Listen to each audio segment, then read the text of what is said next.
Good morning, people. How's it going? It's a happy Monday morning. Unusual for me, right? It's like rare that I would stream on a weekday. Hello, Netherlands. Good to see you, G Surgeon. Or G. See, I still call you G Surgeon, but it still looks like Surgeon to me. And I see Bots goes in here. Good morning, W. Robinson or Robierson, I guess it is. Omer to Spitfire. Well, welcome, Britain here. Pitbull Proton, again with bringing the fantastic name. There has to be a story behind that Pitbull Proton. At some point you have to tell that story because it just sounds so awesome. I will, ill will, SE. Good afternoon. Good morning. Aylin, good to see you. I don't think I've seen you in here before. Now I'm not remembering. And then Sumit's in the Netherlands as well. I know GovDBA, right?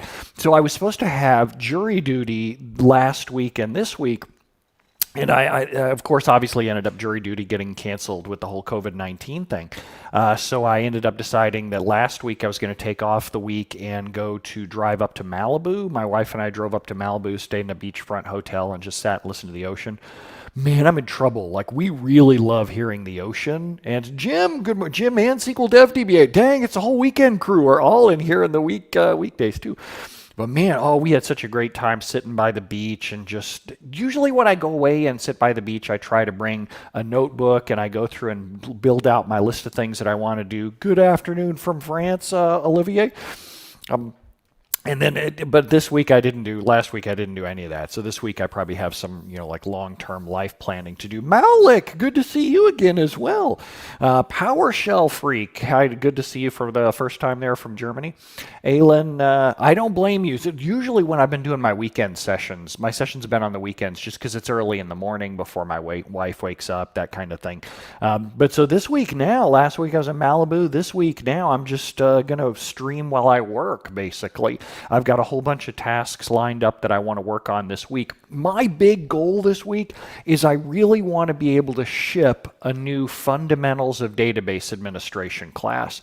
Now, I'm not going to be able to ship Azafaza. It's good to see you again as well. Grumble Gruff lurking in the back again. I was going to say you don't usually put in a lot of comments there. S. Mutzel, all kinds of things. This shirt is from the Spy Museum in Washington, D.C. There's a Spy Museum, and it's amazing. If this virus thing ever ends and you get the chance to go to it, I can't say enough good things about the Spy Museum in Washington, D.C. Just utterly phenomenal. Good morning, Cigar, there on Facebook. So I really want to ship a brand new Fundamentals of Database Administration class, and a couple of weeks ago, you may have seen me streaming. Oh, Azafaza says, do you use some sort of tool for GTD? I use Remember the Milk, rememberthemilk.com. It's not really designed for GTD. It's an old school, like just to-do application for the web. Azafaza, I love it. Yeah, you seem so productive. So part of the key of that is not having any kind of social life during the quarantines. It certainly seems to be a whole lot easier. And Peo says, I love data science, would like to be able to pull data by myself. Yeah, totally. Usually comes down to a permissions thing. Matt, good to see you as well. Jim, I've seen the Air and Space Museum. I haven't seen the Vietnam Wall yet. I eat bogeys. I am usually up at 2 or 3 a.m. It's just that I don't start streaming until 5 a.m. So like this morning, I was up at 3:01 a.m. No alarm. That's how it works. Now, and I go to bed at like between 8 and 9, and I usually spend half an hour to an hour answering. PowerShell Freaks says, I have a question about differential backups. I can't do diff backups anymore because it can't find the LSN for the latest full. Oh, that's interesting. I would want to see what the exact error message is. I think that there's something else going on. I think it might have been that you don't have full backups, as terrifying as that sounds. So just the whole reason that you do differentials is you're going to need the most recent full plus the most recent diff in order to restore. Ben, unfortunately, that doesn't work because it doesn't give you the SQL Server extensions. So just like anyone else who's overly into PowerShell and all these things, they know one command and they think that they can solve everything with it, and they're always wrong. Thank you for putting that in, though. It's very nice of you to put in an incorrect answer into the chat. So in this, I want to ship by the end of the week a Fundamentals of Database Administration course. I'm not going to be able to record the videos most likely by the end of the week, but I want to have all my material lined up and done by the end of this week. So what I'm going to be working on is the layout of everything that I need to do. So, oh, Santi, good to see you again. So let me switch over and I'm going to show you the abstract that we built together in a stream like a week or two ago. So a week or two ago when we built this, we said, all right, here's the abstract. I'm going to build the whole thing in Markdown. And I always like to define a target attendee. So we defined our target attendee. I want to say it was Surly Dev who came up with the name BO problem. Guy always like to use Simpson style names inside there. And here are the list of things that B knows. And then what she doesn't know as well. This kind of defines how the course lays out. Let you read that there for a second. Oh, I need to tweak my camera just a little because he's showing a little white line up at the top. I'll do that while you read that. So move that just a little bit. And there we go.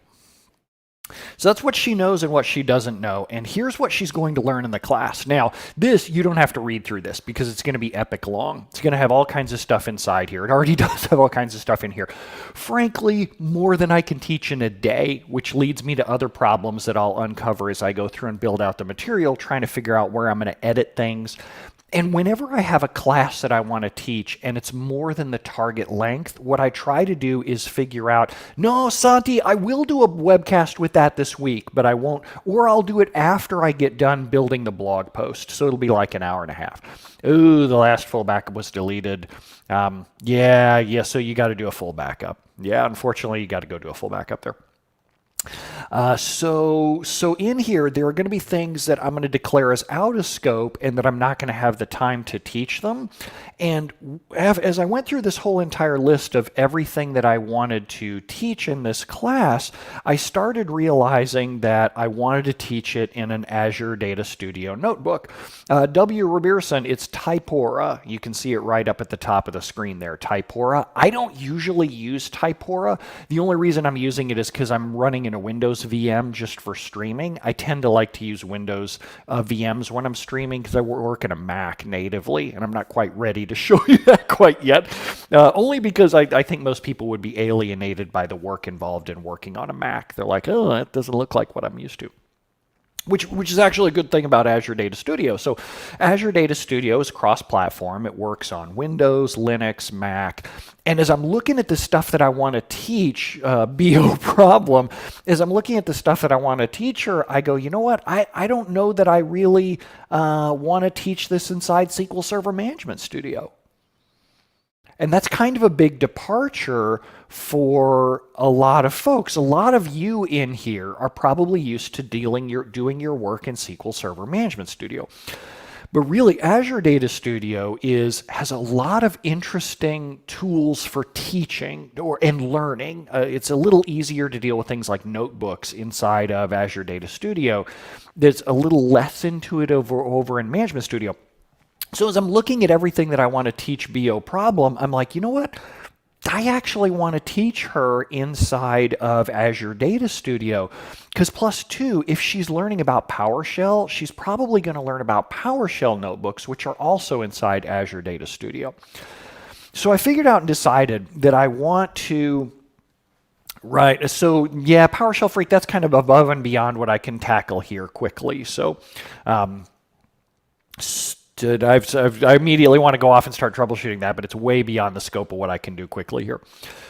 So I'm going to need to teach her Azure Data Studio, but if I'm going to teach somebody Azure Data Studio, I don't have the time to do it in a one-day Fundamentals of Database Administration class.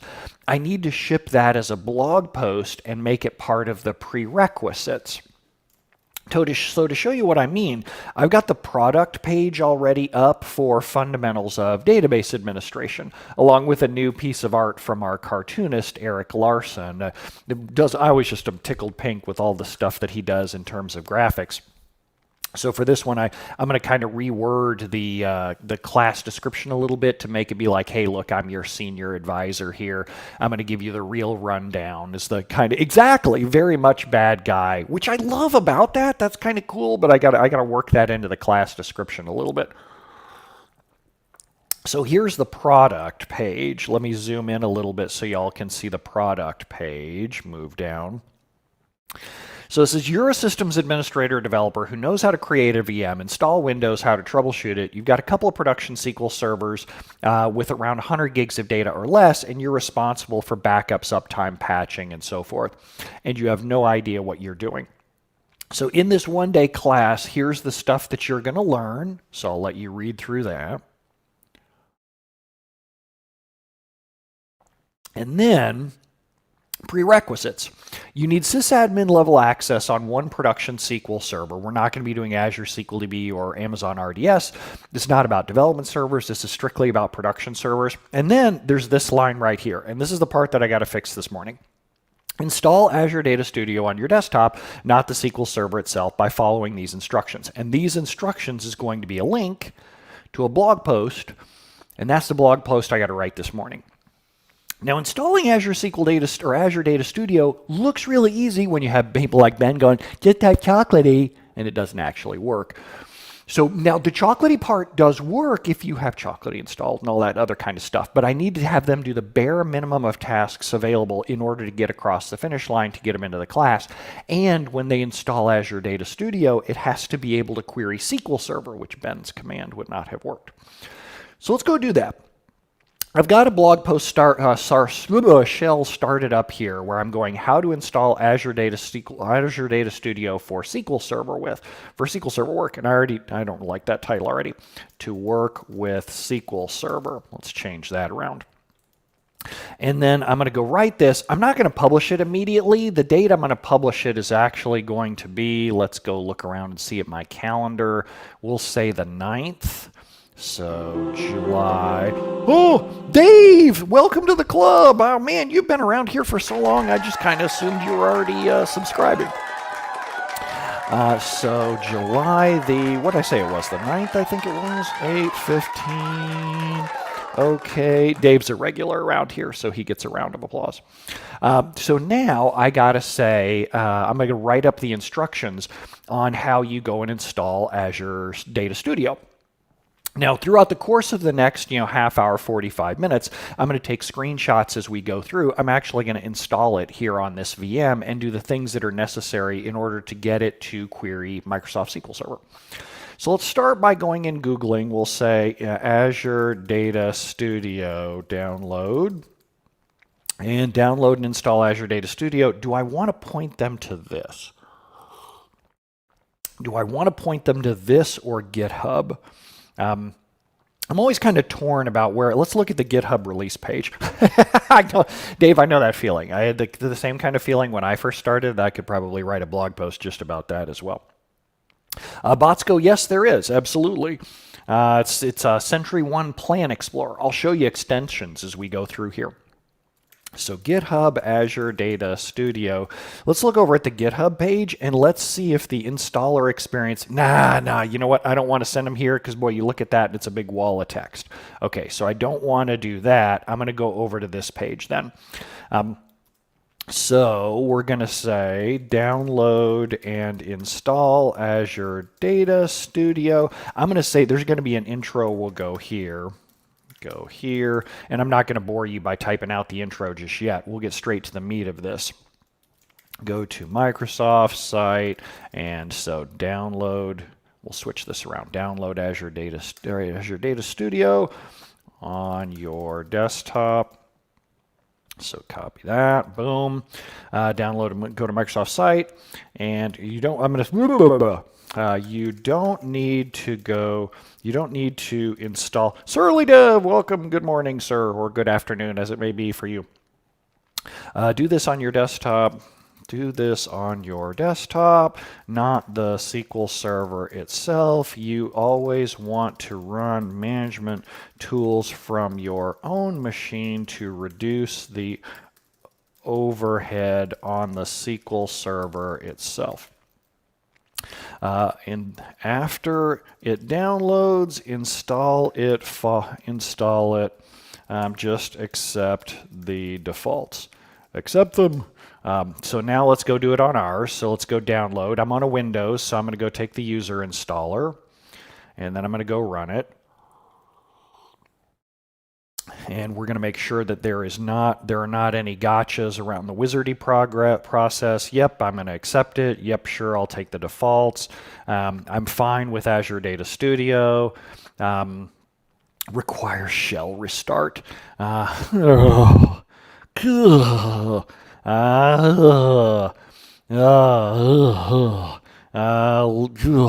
of me is tempted to say register Azure Data Studio as an editor for supported file types, but I don't know if Microsoft down the road is going to change what file types it takes as the defaults. Said I find Gorilla, right? Ooh, yeah, that's the exact sound I make when I look at some of these dialog boxes. I'm like, I'm just not sure about that. Add to path requires shell restart. I get why they word it that way. I'm going to say in the blog post. So let's say during the installation process, it may ask. And let's go back over here. Let's grab a screenshot. Let's get our little snipping tool. Oh, we got Kermiv and Carl K joining. Thanks and welcome to the club. That's not what I wanted. That's not what I wanted. That's a messed up dialog box. You'll need a new app, and OK is even grayed out. I hate Windows so much. Can I just take a second to rant? I hate Windows with the violent passion that very few people outside of serial killers will even understand. What the hell is wrong? That's exactly right. Jedi My Gorilla, you nailed it. This is BS. That should never have gotten past anyone's testing ever. That's ridiculous. No one should have a window, especially a company the size of Microsoft. It's not like it's a .com startup operating out of somebody's garage that's just got a window that says, you'll need a different thing in order to install this, OK. And the OK is grayed out. This is why I switched to a Mac like over 10 years ago, because I get so frustrated during daily experience with Windows to even understand what that just infuriates me. This is like a toaster where you push the thing down, it's like, you will need a different toaster to perform this operation, and then the lever just stays down and never goes back up. That is utterly unacceptable. That is garbage code. But anyway, that's where we are. So that's why I've also said over just long term, I like it. Yes, exactly. Only the I do is clippable.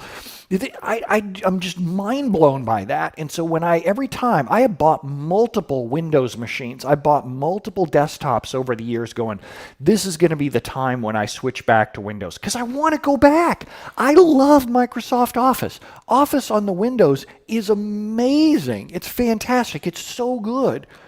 But then every time that I have to deal with Windows, people are like, oh no, it's going to be different this time. They finally turned it around. And then I go and install it. I'm like, what the hell is this? Anywho, back over into this.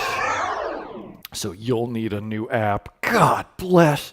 So let's go grab a snip. Hi, Junebug. So let's grab a snip of this just so that I can explain their godforsaken error messages.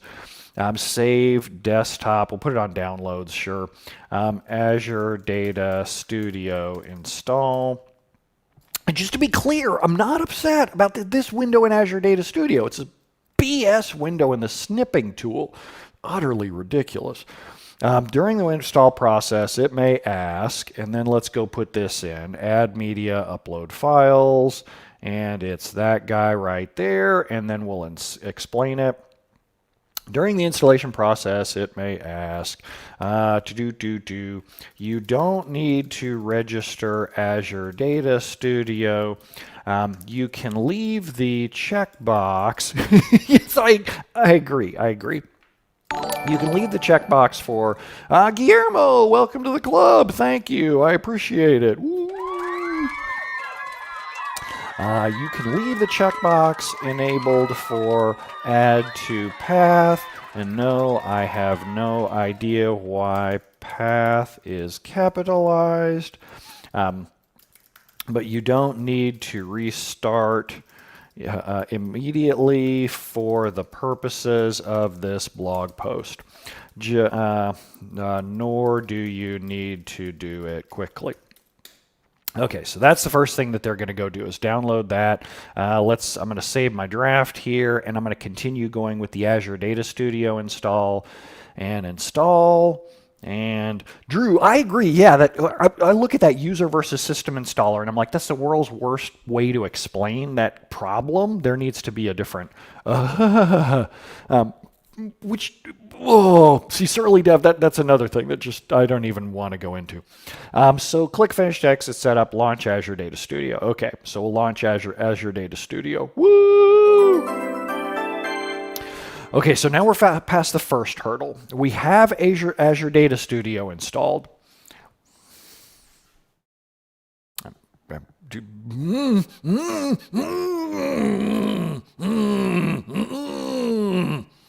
Just like our friend with the OK button, right?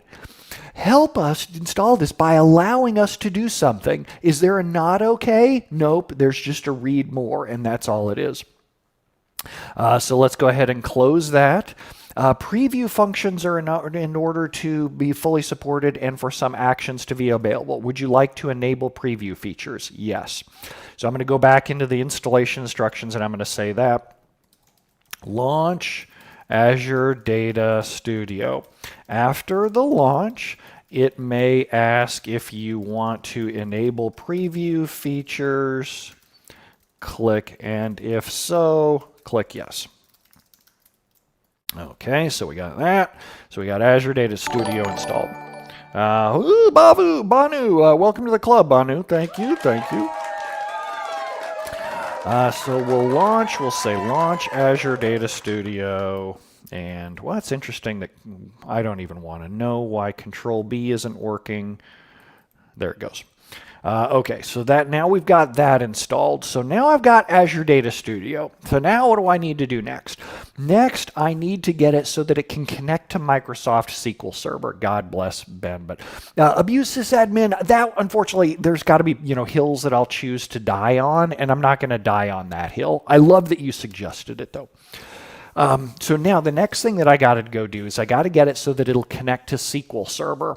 And this isn't quite as intuitive as you might think.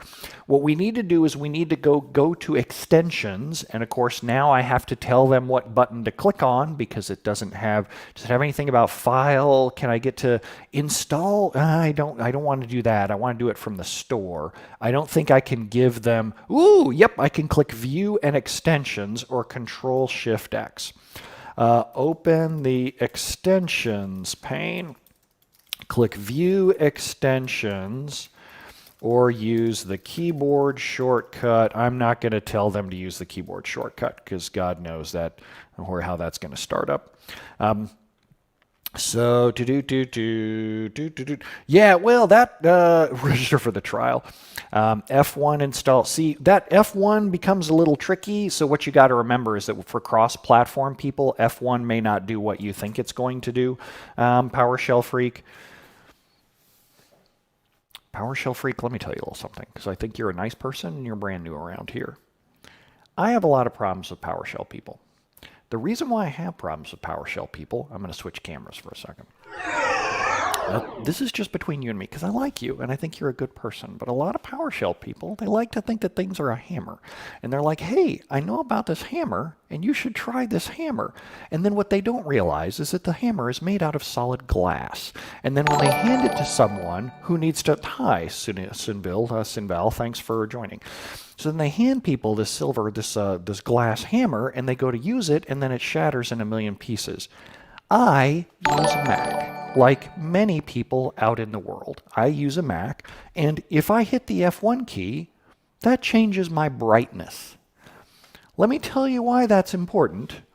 Because when you say things like use the F1 key, that affects your own brightness. People don't think you're all that bright. So just as a small thing, and this goes to all of you out there, not just PowerShell Freak, Stop saying, just hit this keyboard shortcut. Stop saying, just run this command, because most of the time, you're wrong. You look like a moron. So for those of you who've been around here for a while, you'll know that I hit my keyboard all the time. Oh, yes, that's true. That's worthy of it.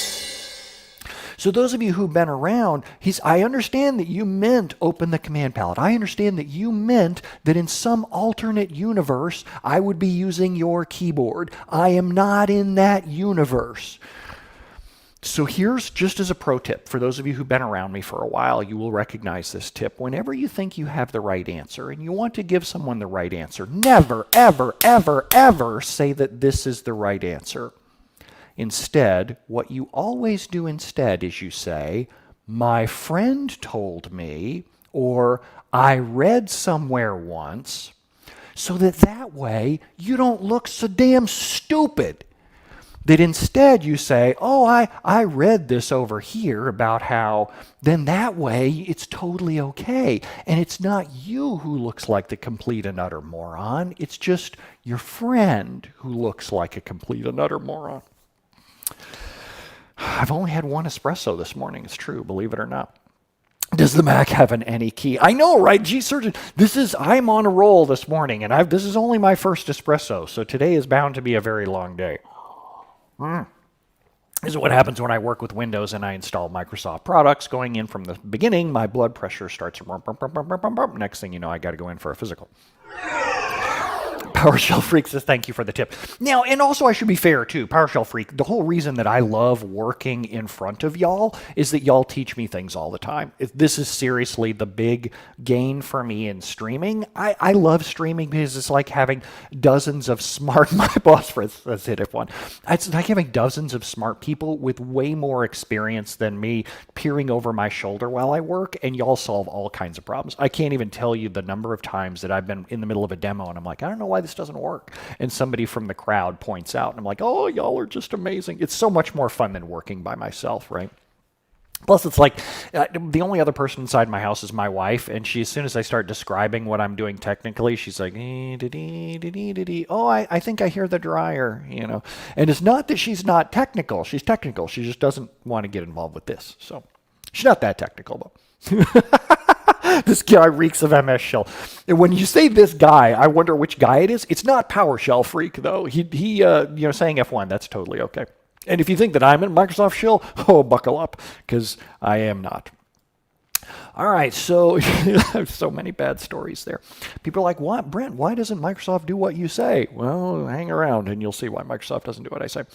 Okay, so we got Azure Data Studio. Where were we? We've got Azure Data Studio, and I said open the extensions pane, and now y'all get why I said click view extensions. Erica's give a damn is busted. I've never heard that before. That's actually pretty good. Open, this is where you can enable all kinds of cool add-ons that give Azure Data Studio more power.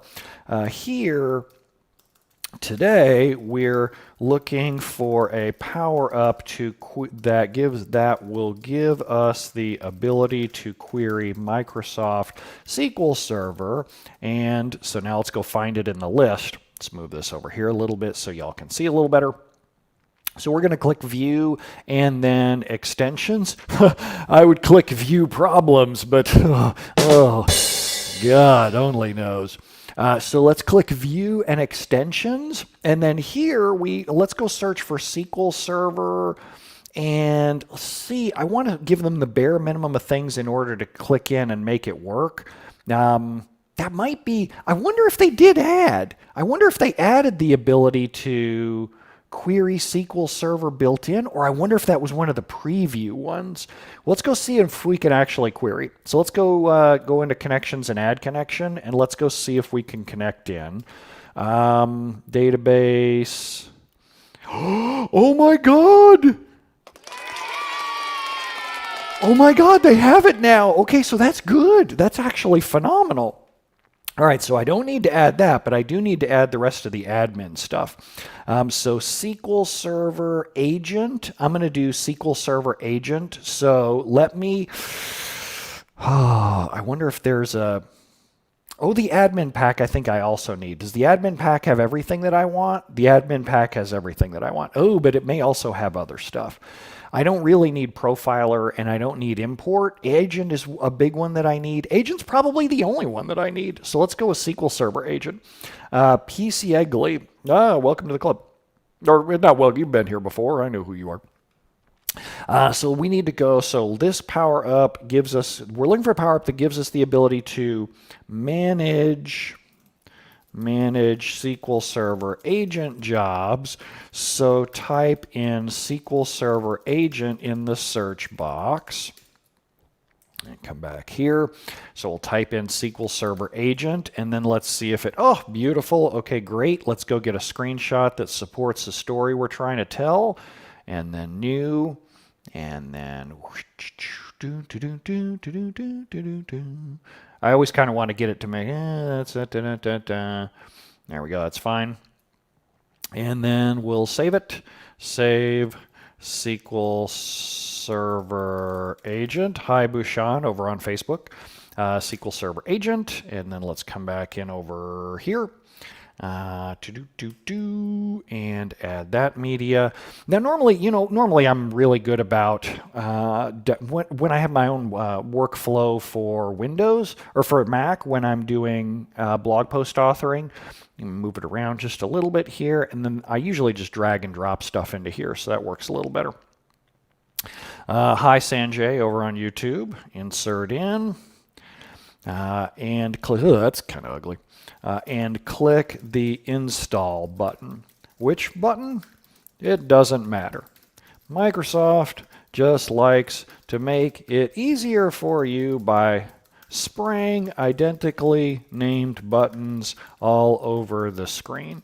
Relax. It's not like these extra buttons cost you anymore. Extra. This is all. Jennifer, you're absolutely right. Free to you. That's the beauty of open source. So now let's go click on it. So click the install button. All right. The installation will finish. And let's see here. Let's go back over. All right, so we got that. Is there anything else that I would want to tell them to go do? Yeah, we should probably get them to query the first SQL Server. So let's see. I want to get them to connections, but I'm going to try not to have them hit this icon over here because stuff like this isn't necessarily discoverable by people as easily. I may click. I may not, because there may not be a thing for connections. Usability hell. So I guess the only thing that they can do in order to get to connections is to push this button over here. Control-Shift-D. It's going to be my blood pressure. Today's going to be the day. So normally some stuff would be available via the menu up here, but it doesn't appear to be available up there, so that's fine. So let's have them go to connections, and I'm going to have to go and get a screenshot of that too as well. I'm just so hot and bothered. So here we go. Connections button. Connections button. The installation, so we'll just stop there. Now you're ready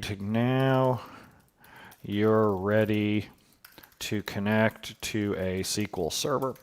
Click the Connections button up at the top left. It looks like this. And of course I'm going to have to say that because deep calming breaths. Oh, did I not save it? I didn't save that. There's a snipping tool. Save. Connect. Oh, I did save it. It's Connections button. It's just that Windows didn't refresh this. No, it put it at the bottom. Okay, ladies and gentlemen, a quick reminder as to how Windows File Explorer works.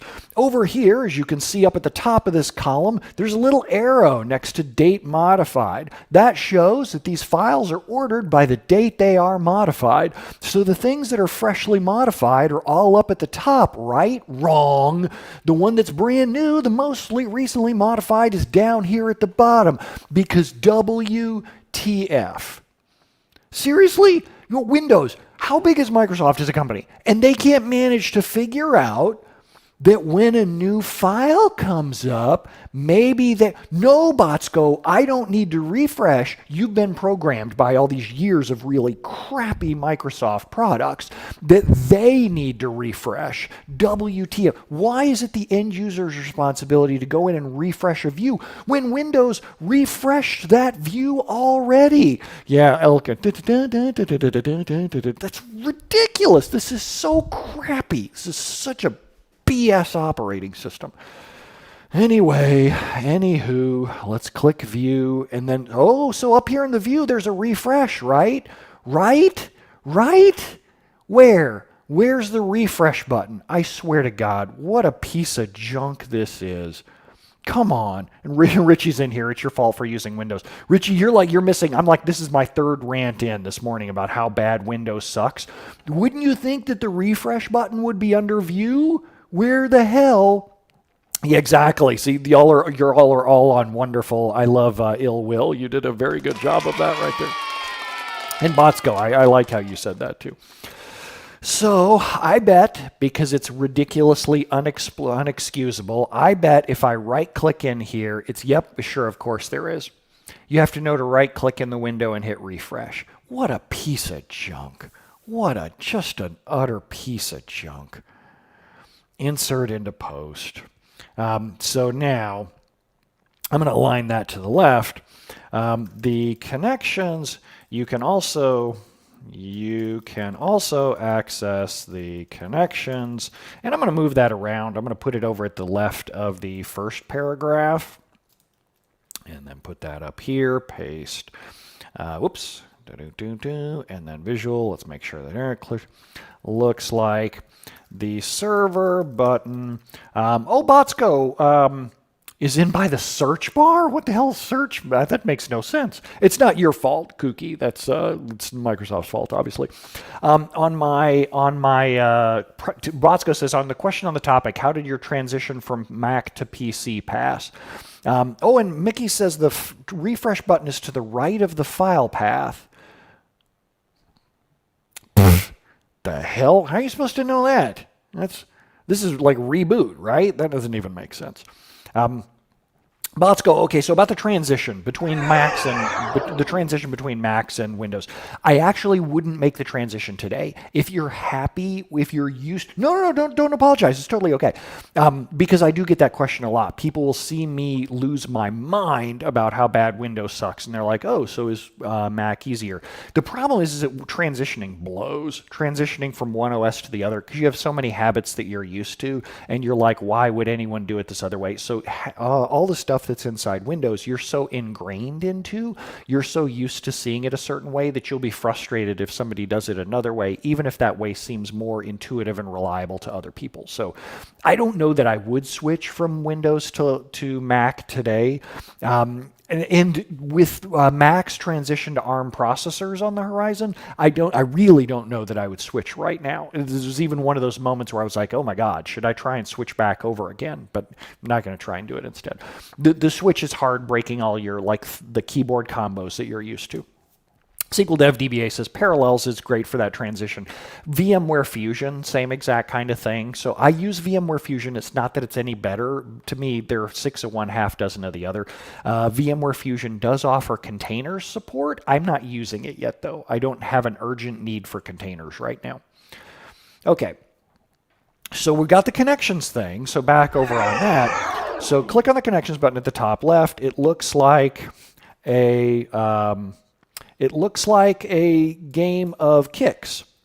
I would say that it looks like a physical server, but it's been so long since you've seen a physical server that the comparison is about as relevant as, because I want to say you can play Kicks online.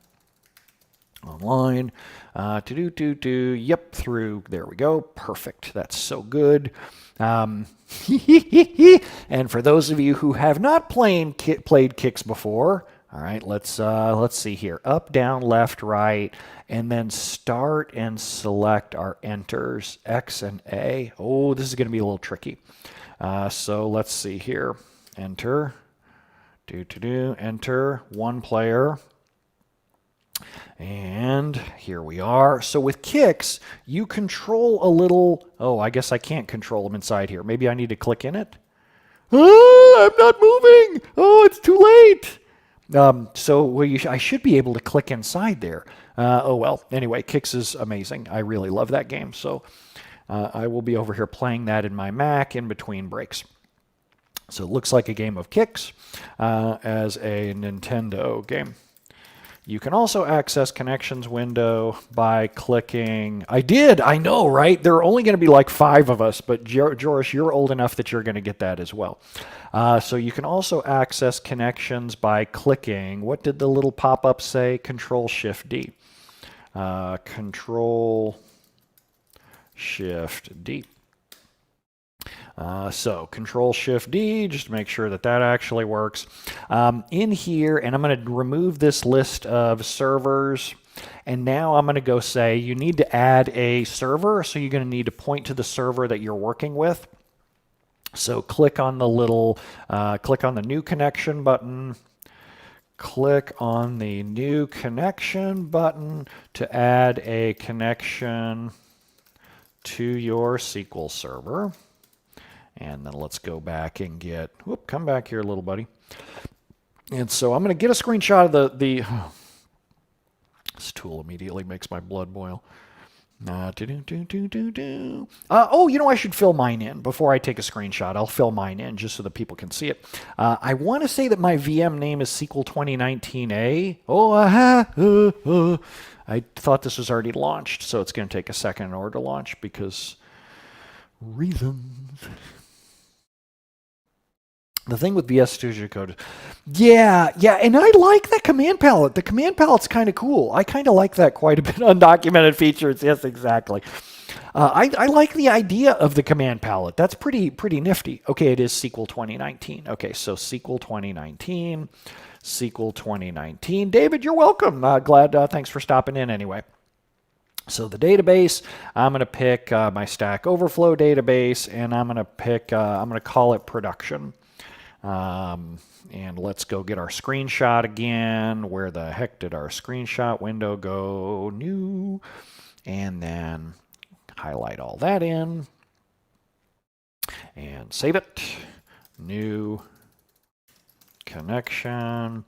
Yeah, I think it's kind of, it reminds me of the search in Macs. So the search in Macs, Spotlight, like I can just hit Command and space anywhere that I'm at, and Spotlight search grabs all kinds of stuff across all kinds of applications. Windows search these days is pretty good too. Whenever you hit Windows search, it tells you about all kinds of games you haven't installed and websites you'll never visit. And shows you ads. That's really useful and helpful.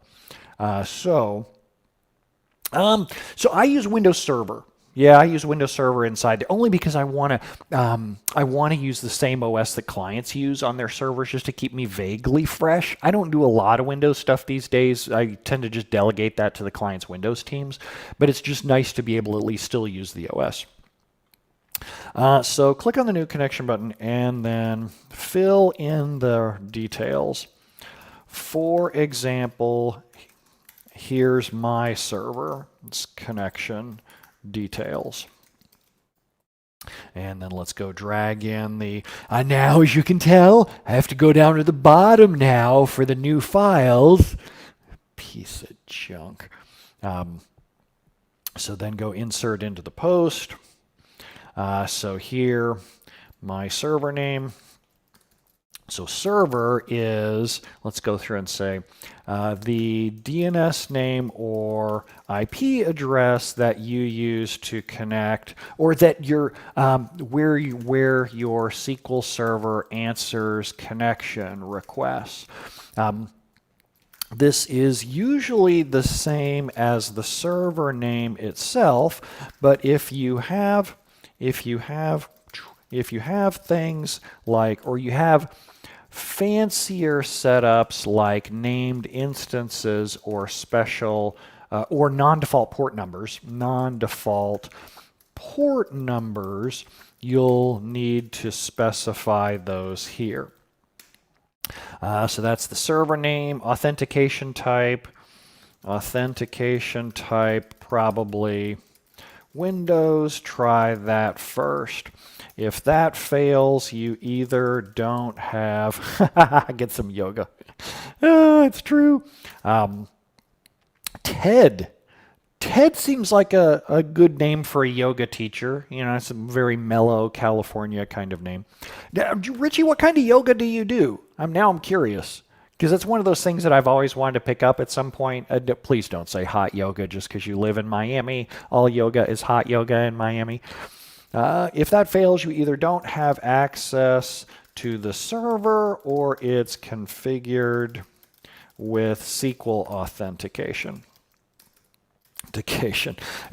You're not learning yoga from Ted Bundy, are you? That would be listen, if he says that he has a broken arm and he needs you to help him find his puppies, just be careful. I need you around here. This is so terrible. I'm going to hell for that one. Database. If you want to run queries against a specific user database, you can pick it here, but otherwise you can stick with the defaults. If you're doing database administration, like we got rid of that guy when I was in middle school. If you're doing database administration, like attending my fundamentals of database administration course, then the database you connect to doesn't matter. That gives us database, server group, leave at the default, server group, and name, leave at default. I'm going to say server group, leave at default. Name, did it say name or friendly name? Yeah, name. This is a user-friendly name just for your own purposes. For me, I'm calling mine production because sometimes my servers have long and complicated names and it's easier to tell at a glance which one I'm connected to. If you have lots of servers, you wouldn't want to use production. You might want to use, say, production accounting to clarify which server you're on. All right, so there we go. So now at that point, they are connected to a SQL server, and I'm going to say, if all went well, wow, that's really odd. It doesn't show the, what the because I picked a database, it doesn't show the list of databases? Wow, that's messed up. What the what? Oh, Okay, so I know exactly how this happened. What happened was the fine people at Microsoft, and I use that term seriously because they're really smart people. The fine people at Microsoft needed to make one tool that worked for both Azure SQL DB and for SQL Server. If you connect to Azure SQL DB, you can't change databases, so you just are stuck in the one database that you're in. Maybe you need to hit refresh. Oh, Jedi Mind Gorilla, that was really good. That was really good. I have to hand that to you. Yes, that is very good. So I get what they did there. So all right, so let's delete that.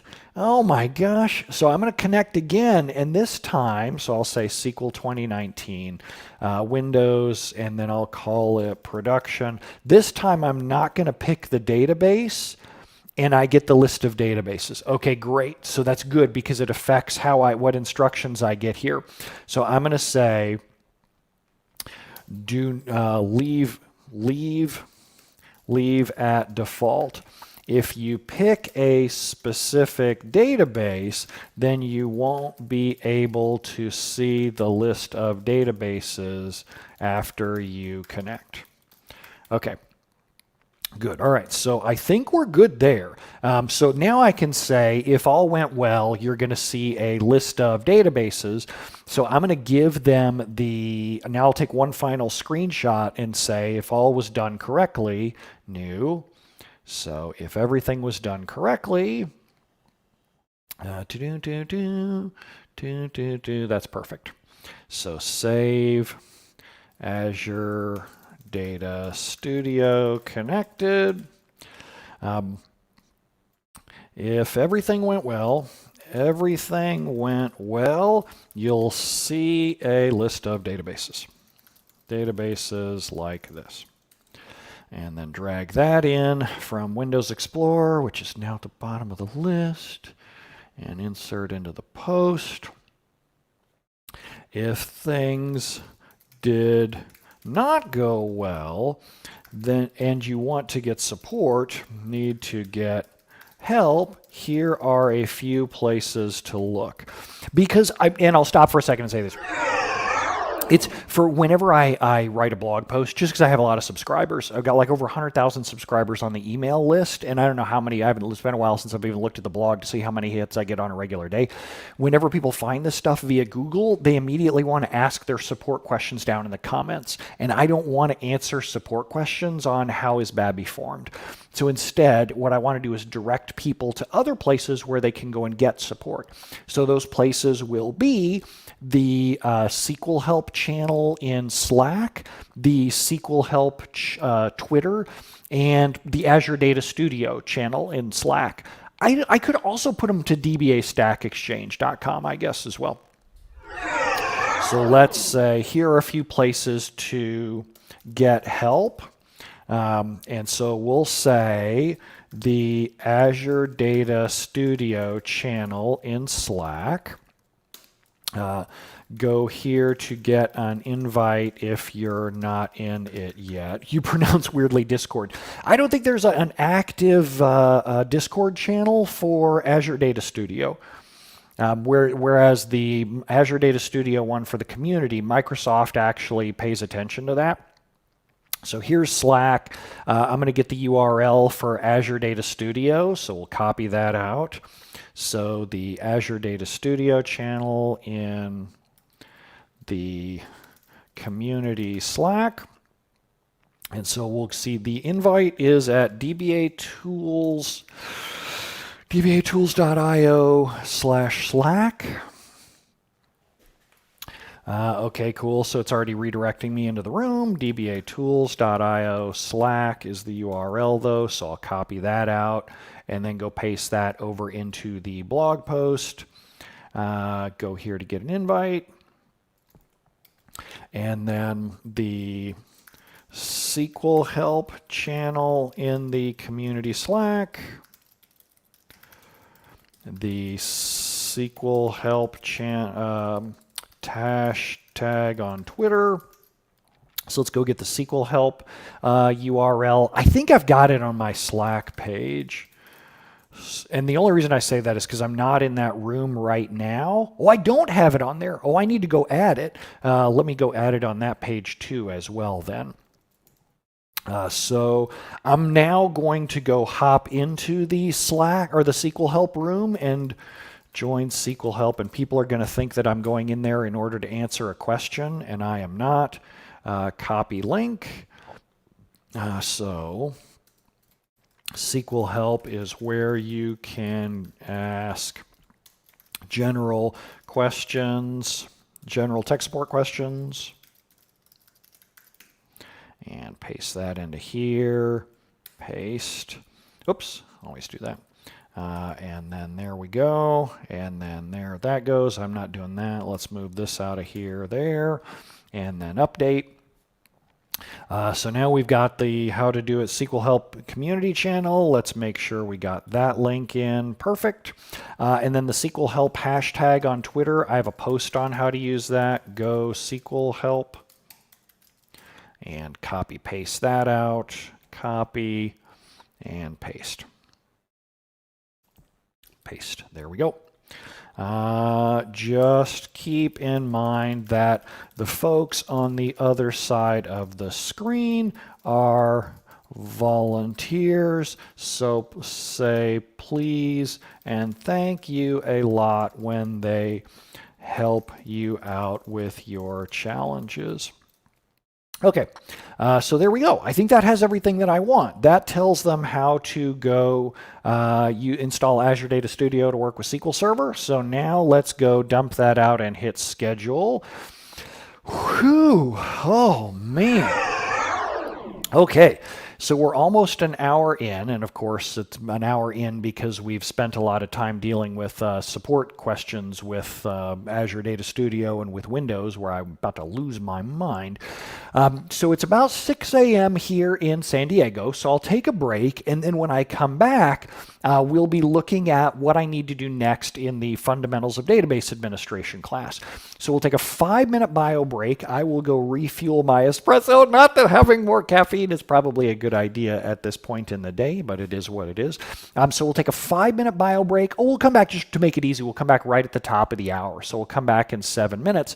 And then next, we'll go and dig into, yep, Spitfire says coffee time. Santi had a tech support question. You know what we'll do is after in 7 minutes when I come back, Santi will do your tech support question, and I'll do any general SQL Server questions before we switch in and start doing the next thing for Fundamentals of Database Administration. So see y'all back in here at the top of the hour in like 6 minutes.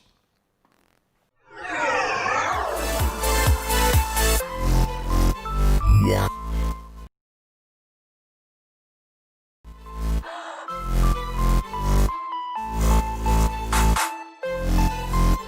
Yeah.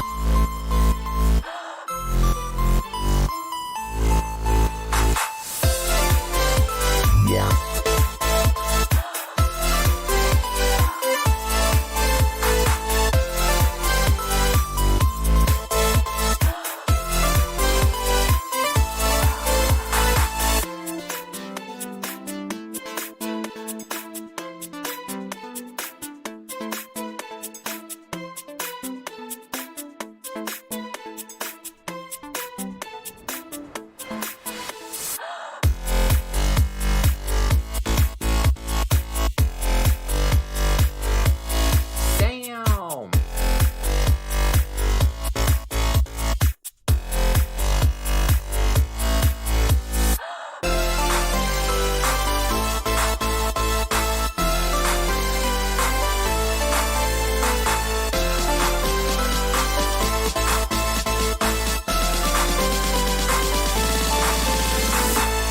It's delicious.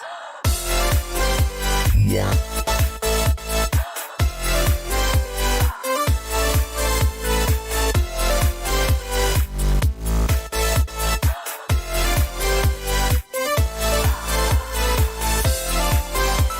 Yeah.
principal.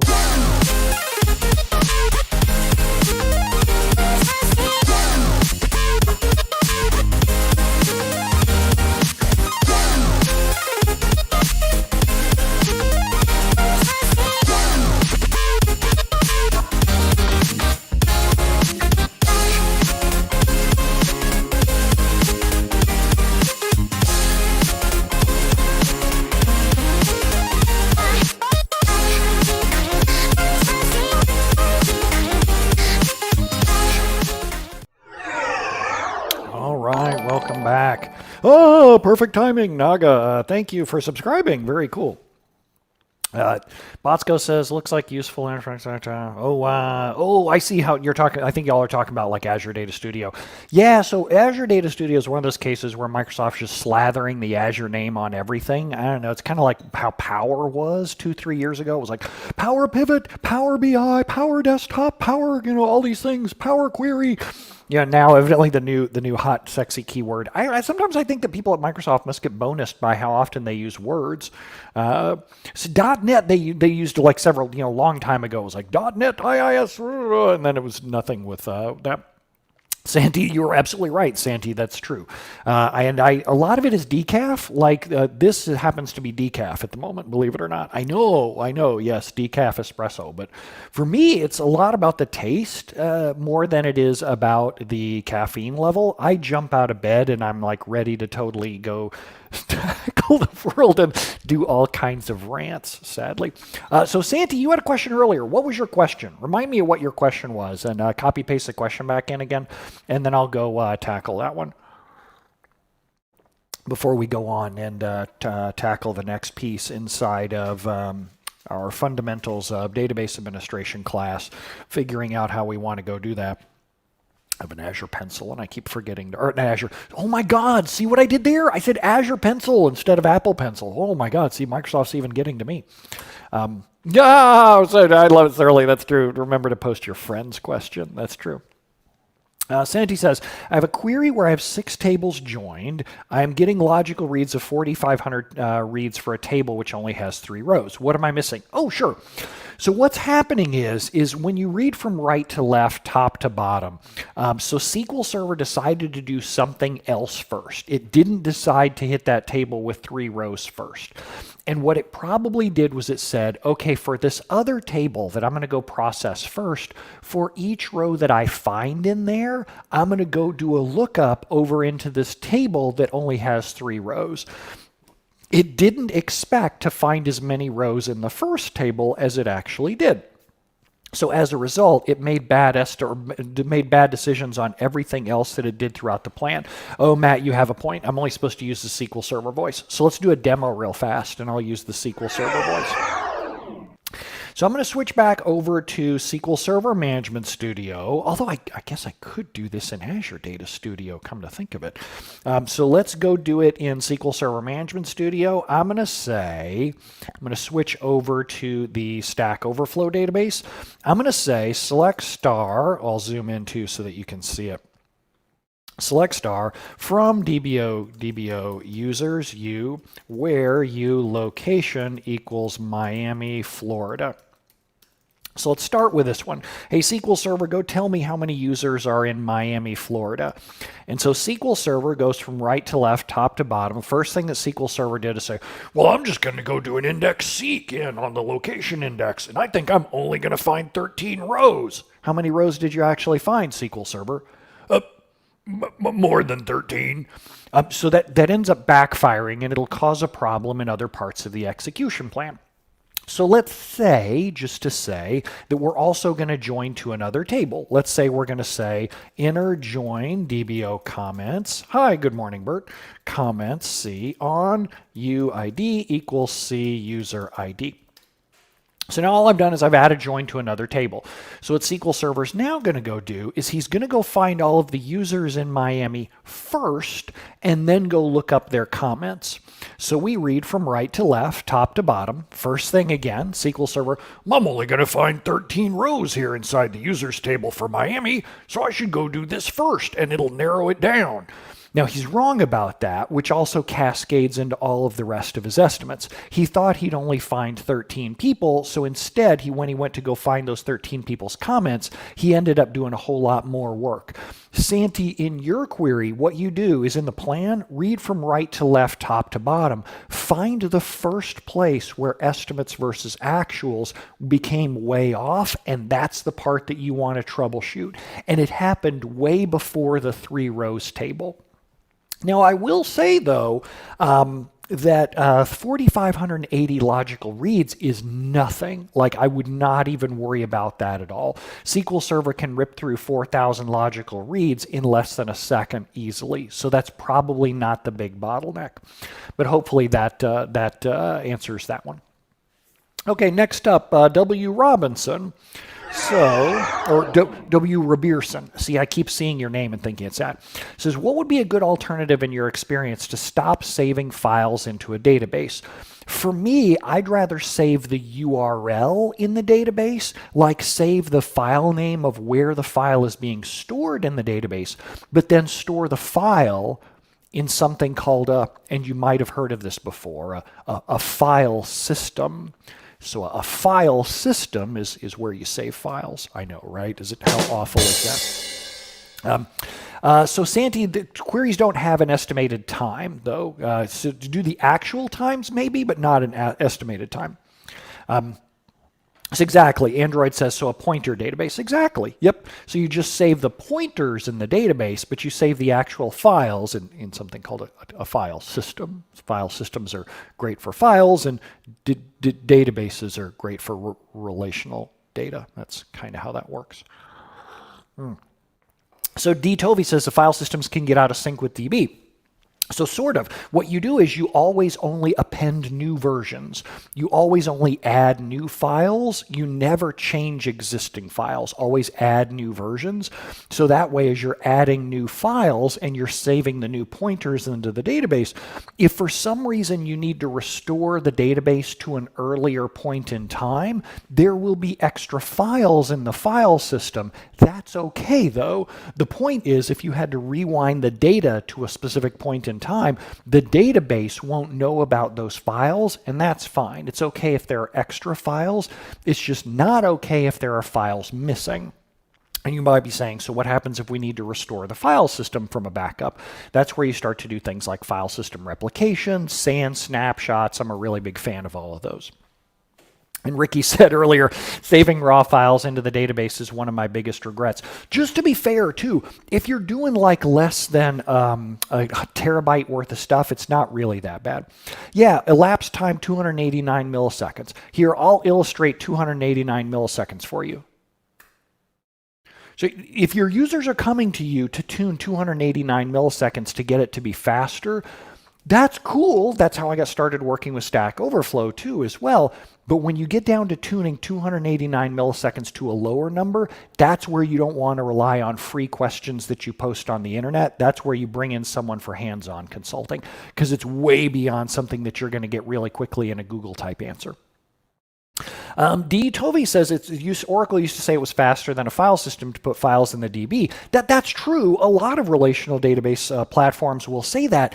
The speed of putting it in isn't the problem. The money of putting it in is.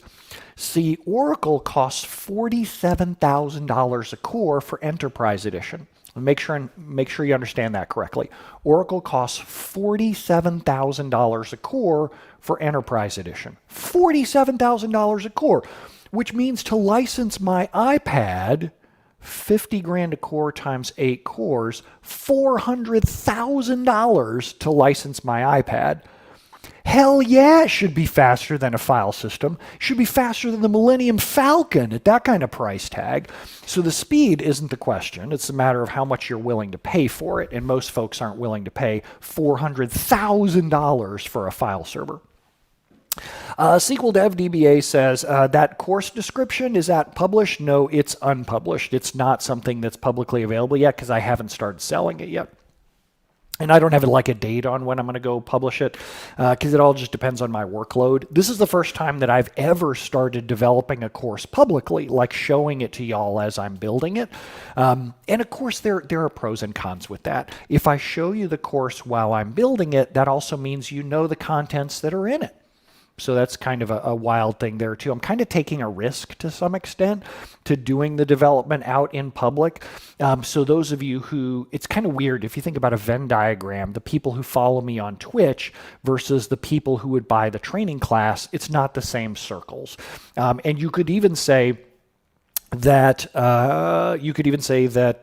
someone could go through and watch the entire Twitch series of me building the class up rather than watching the class itself. And that's true. It's just that they would have to deal with a huge amount of time because it takes so much time to build the course. And Jim, you're absolutely right. And D. Tovey, that I'm working on that. It's just taking quite a bit of time because I have to focus on, 95% of my customers who aren't governed by the GDPR versus the 5% of them that are. And it's always really weird. For the longest time, people from the EU were like, if you just let me give you my money, I would give you all of my money. And I'm like, okay, so here, the consultant toolkit, it's out there on online. And they're like, that's not what I want. And I'd be like, okay, so we're doing a training class in the UK at SQL Bits, for example. And they're like, people, when it comes to actually laying their money out, they're kind of a little different. So.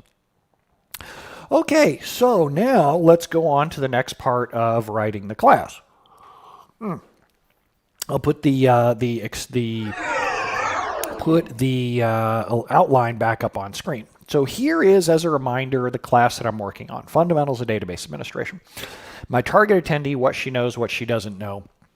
So I've decided that one of the things she doesn't know is writing and running queries, and she doesn't know SQL Server Management Studio, at least not to the point where she's comfortable with it. So if she doesn't know how to write T-SQL and she's not necessarily comfortable with Management Studio, what do I want to teach her in? And I've decided that I want to teach her in Azure Data Studio, which is why we just installed that. So now the first module that she's going to learn is how to configure a brand new SQL Server. I am not going to step through the process of installing SQL Server today in order to gather screenshots, but what I am going to start doing is working through in Azure Data Studio a notebook on how to go figure out how to learn how your SQL Server is configured. So for example, I'm going to start jumping down and cherry picking some of these things, which drives to install it on. So like if she wants to know where the stuff inside her SQL Server lives today, how do I want to find that stuff out inside Azure Data Studio? So I'm going to start by just kind of starting out building a notebook here. I'm going to say File, New Notebook, and for some of you, this might be the first time that you've ever seen an Azure Data Studio notebook. So I'm going to say go click on text to add a text cell. Learning how discovering how your current SQL Server is configured. So you've got an existing SQL Server and you want to learn more about how it's configured. Let's start by seeing where the data and log files live. So now with Azure Data Studio, what you can do is you can have a mix of Markdown, which is that text that I just started putting in there, and you can also have code. Now they just added a new frickin' design to this, so it's a little bit different. So now I can type in a query inside here. Right inside, I can say select star from sys databases, for example, and then I can go click the run button, and then I'm going to go connect to production. And so now I can get one document that has both code and queries in line. So then I can have B go hit the run button and it'll go update and run based on whatever SQL Server she's connected to. So what I'm going to do is I'm going to ship the entire class in a series of Azure Data notebooks, Azure Data Studio notebooks, so that way I'm going to have the students open up these files and go, okay, everyone, here, let's first talk about discovering how your current SQL Server is configured. and then we're going to have people run it, and I'm going to talk about the results that are in there and talk about what that means for her in terms of administration. To some extent, this is kind of how SP Blitz got started. Yeah, PowerShell Freak, you're absolutely right. That's something that I love in for it as well. Plus, 2 students can send me their notebooks if they want to get a second opinion on something. To some extent, this is how SP Blitz got started. With SP Blitz, I used to give people a script and say, go through and run portions of this and interpret it and understand what is going on inside here. For this one, it's going to be much more about teaching the fundamentals of database administration inside of here. So I'm going to go through the outline, and I'm going to pick out a module that I'm going to learn, or that I'm going to write together with y'all. I am not going to write the modules in the same order that they're going to be delivered. You would think if someone's going to write a book, for example, if you're Stephen King or Danielle Steele or whatever, if you're going to write a book, you start with the first chapter and move your way through. That's not what you do. You write an outline. So the outline there of what I've started out is this markdown file.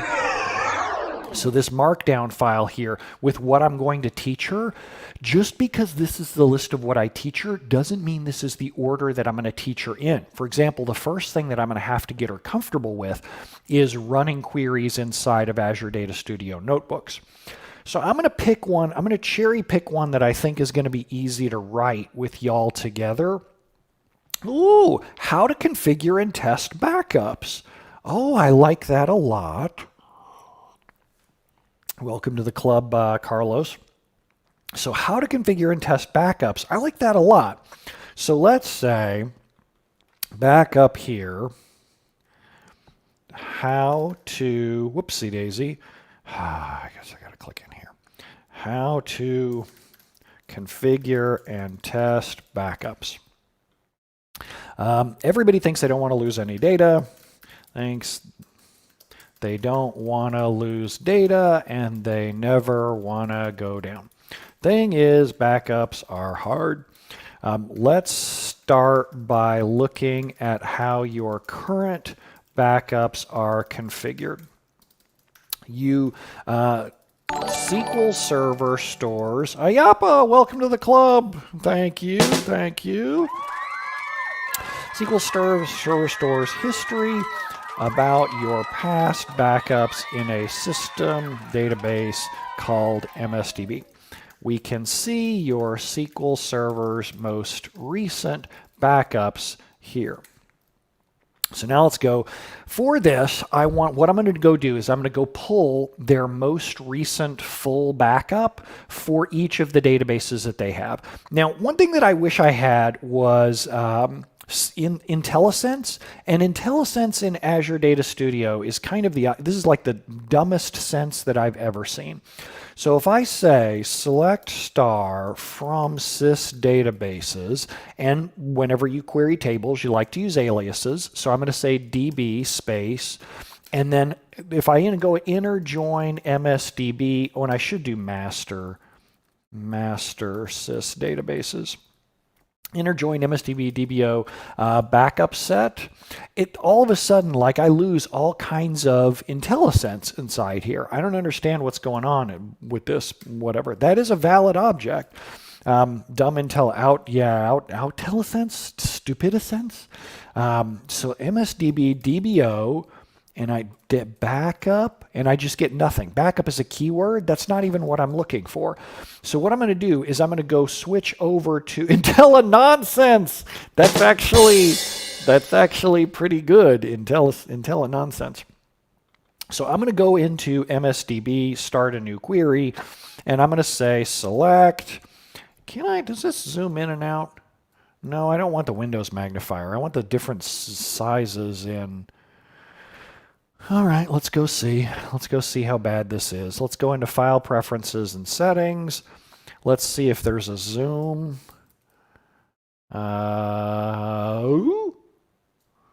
Mouse wheel zoom? Well, I don't have a wheel. I have a trackpad. Okay. Let's try this. Let's just try Windows zoom level. Well, let's try font size. Let's try font, Control key and middle mouse button or wheel. Yeah, but there's no middle mouse button or wheel. Font size. Controls of font size and pixels. Let's try that. Or font weight. 2-finger or 3-finger swipe on that trackpad. Okay, so let's see. Nope, that moves my in or out. Nope. Nope. God bless you. Control and plus. Hey, Drew. Woo! All right. That's cool. That's better. Pinch or stretch. It's so funny. So let's see here. So now we've got that. Oh, let me make sure that I don't screw anything around with the settings there. All that, what the hell? That didn't even, oh my God, I got to go. Look how comically large the fonts are up here, and then 1-finger swipe. So let's say select star from sys databases. This is so terrible. God, this is awful. It's as if they made everything you don't care about bigger, and they made the one thing that you care about really, really tiny. There was a website that was kind of funny. Let me go pull it up. So drunk usability testing. There was this guy who would get drunk and he would review your website while he was drinking. So you would pay him and he would go in and try your website as he was drunk and record the whole experience so that you would see what it was like when a typical user was navigating your site. I love this. I'll get very drunk and then I'll review your website. I'll send you my screencast. You'll get a video of me as a new user and as a designer trying to keep it together. And I really love that because I feel like I'm doing that sober sometimes. I'm like, this is so dumb. Why would you make the text, the thing that I'm trying to edit, this tiny, and then give me an icon this large for connection? That's the size of my head over there. That's ridiculous. Whatever. Of all the things to make bigger, I don't give a rip about that. And they're going to be like, oh, but you should change the font size. You should give me an easy zoom. DB.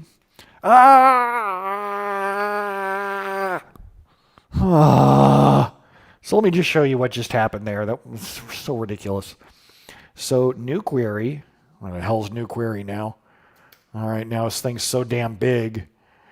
How do I get to a new query without blowing this whole thing out? New query. And then over here, I'm going to lose this. Select star from sys databases. I'm going to type DB and hit enter because I would like to start a new line now. I don't want any of the stuff below. You'll notice that DBCC is highlighted, but when I hit enter, what the hell? All right, so sys databases DB. No, I just want to enter. Inner join MSDB DBO backup set BS because I like naming it that. So now this is going to give me the backups that are on here, and then I got to do an on. It's going to be terrible to watch me do that. DB database ID equals BS. Database, oh, it doesn't have the database ID in there. It has database name, so I'm going to have to go back and say DB name.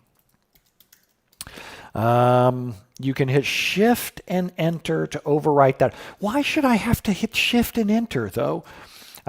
So let's see here.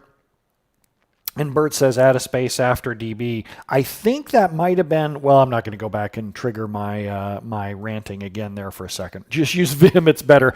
The autocomplete can't be any worse than what we're dealing with here. All right, so we've got this, at least gives me my, oh, I don't want an inner join. Oh, now I got to hide this results pane, and I never remember what the shortcut is. So let's see. Oh, my God, this is going to be terrible. Control minus, let's zoom back out because I want to figure out how I hide the results pane. Is it click view and output? No, that's not it. How do I hide the results pane inside here? Appearance, how do you hide the results bar? Nope, it's none of those. Okay, so let's try, how do we get to the palette again? I've got it customized on mine.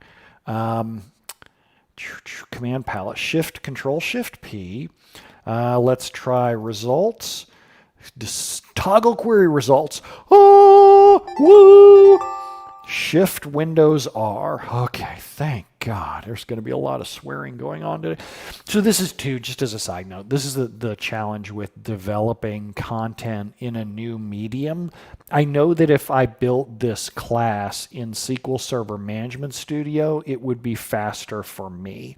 So part of what today's experience is about is me deciding whether or not I want to deal with slower class development time in exchange to do what I think is probably going to be the right thing for the students. I think that putting the class stuff inside a notebook is the right thing long term for the students because it'll give them a better experience of running code and reading the explanations of it.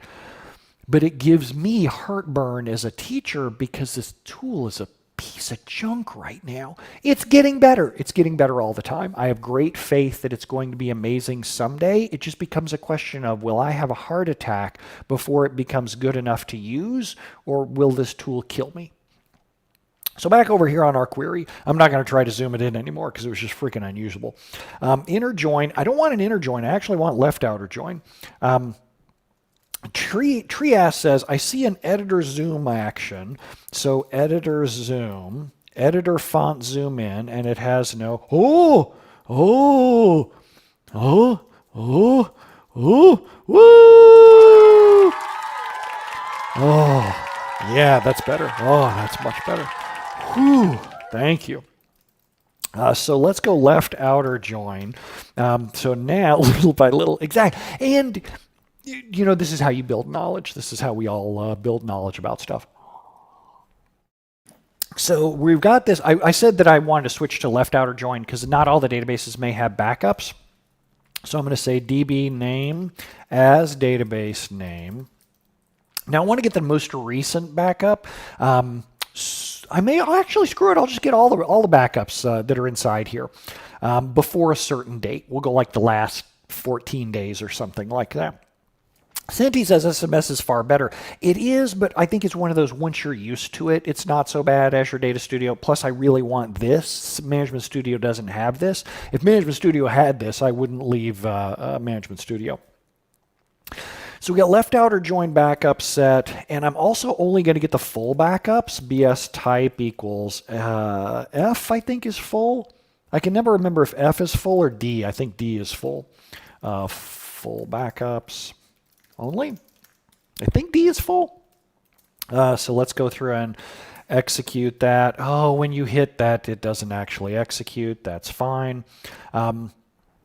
Yeah, so the thing is, Doug, I don't want to, if I go back to the what she knows and what she doesn't know how to do T-SQL Server or T-SQL or Management Studio.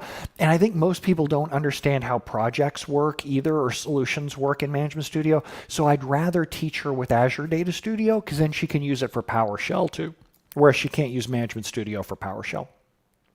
Yeah, D equals full and I equals diff. So, was it Command Shift? What was the thing to hide the results? Toggle query results, Shift Windows R. Okay, so that's full backups only. Hi, Jesus. Welcome to the club. Order by, I'm going to go order by the database name, then by their BS backup finish date descending. So this will get them the most recent backups.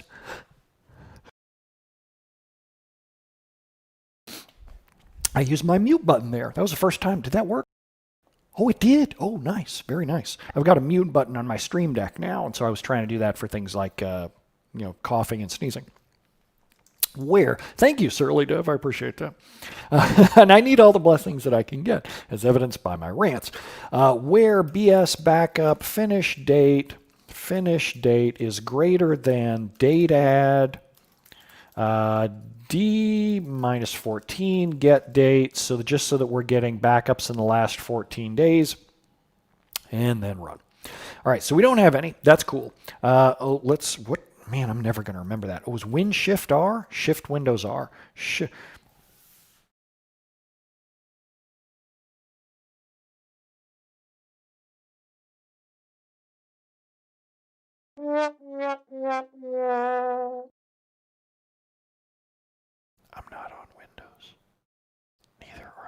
Linux users, my friends from Microsoft who are watching this and taking notes, you should know better than to call it the Windows key. All right. So Shift. I don't know what Windows is on this thing. That's why I never remember this. Shift Windows R. Let's try if it's Option Shift. This is also another living hell of keyboard discovery. So if you don't know what the Windows key is, in the pub says it's Windows Shift R. Right, but there's no Windows key. I'm not on Windows. I am on something that doesn't have a Windows key. And of course, it's not going to focus correctly until I get all the way out. We don't have a Windows key. Someone else said a system key. There's no system key either. What in the holy hell is wrong with these people? So this is the thing that really frustrates me about stuff like keyboard discovery. Now, if I'm going to go do that, I'm talking about randomly hitting keys, and who knows what kind of backfire that is. Because I'm going to trigger a shortcut that I don't even know. Shift Windows R. So let's try Shift Option. Was it R? Yeah, R. So let's try Option Shift R. Nope, that's not it. Command Shift R. That's it. Command Shift R on Macs. Piece of shit. All right, so back over here. One of you asked earlier, Stranskit says, why is the BS the type thing on the join here? That's a great question. You could put it either on the join or on the where clause. I'm fine either way. It makes no difference here in this case.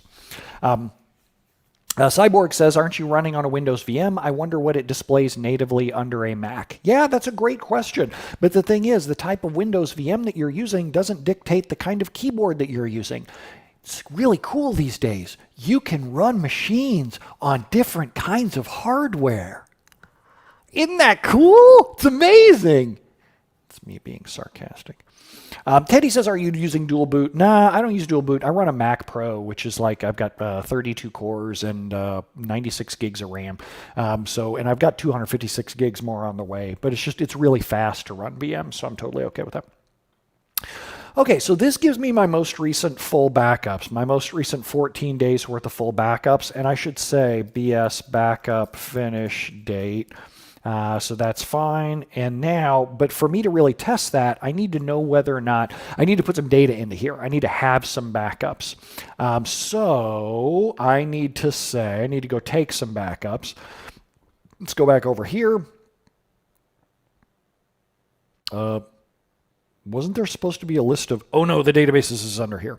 Okay, so let's go take a backup. Let's take a backup of this guy. I don't honestly know. I've never done a backup before inside of Azure Data Studio. This isn't the way that I would usually do backups. I'm usually used to doing them inside SQL Server Management Studio. Okay, that's not bad. It's not bad at all. Oh, and there's a script button. Yay! Good. Okay, good. I'm going to stop for a second here. Oh, JT Lays, thank you for the subscription. I'm sitting here going like my blood pressure is rising with each new dialog box that I open. So like dealing with doing a backup in here, if I'm going to teach someone how to manage SQL Server, if I'm going to teach them how to manage SQL Server in the year 2020, I don't think that I'm going to be prepared to teach them how to do all of that in Azure Data Studio. Because here's my other warning. Here's my other concern.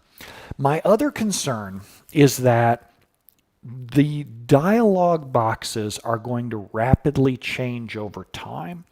That the dialogues for things like taking a new backup or restoring a backup may not be in the same place in the GUI 3 months from now, or they may not have the same look and feel 3 months from now. That also means that I would constantly have to be updating things like videos and screenshots. And my goal for this class is actually to not do it live. My goal for this is to do it live once, but then just only sell the recordings. Oh, thank you, Jody. I appreciate that. Welcome to the club.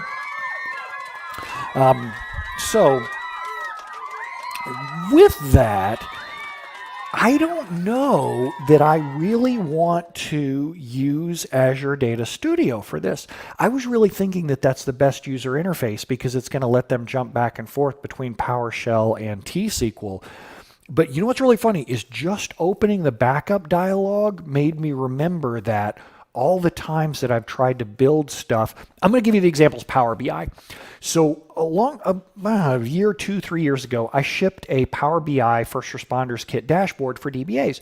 You could go use Power BI to slice and dice the numbers out of the First Responder Kit. SP Blitz Cache, SP Blitz First, all those kinds of results. So I shipped that, and then I just continuously got training questions. How does this work in Power BI? How does that work in Power BI? The thing that you, I think I might be with you. So people were continuously asking training questions about Power BI, and I had to keep going back and updating my notes because things changed all the time in Power BI because it was a relatively new tool, and Microsoft was investing in it like crazy. Well, that's the same as Azure Data Studio. And if I'm going to build a piece of training that's going to be relatively timeless, that I'm going to be able to record once and sell for an extended period of time and rely that the contents in the training are going to look the same, I have a terrible feeling, but I don't think it's going to be Azure Data Studio. And that they really, let's look at you. No, they seriously are. Like Vicky Harp and her team are investing a ton in Azure Data Studio, and it has a ton of cool new features, but if I'm going to invest in something for the management side, for teaching people how to do database administration, I don't think I actually want to ship it in an Azure Data Studio notebook on July 6th of 2020. I think it's too early.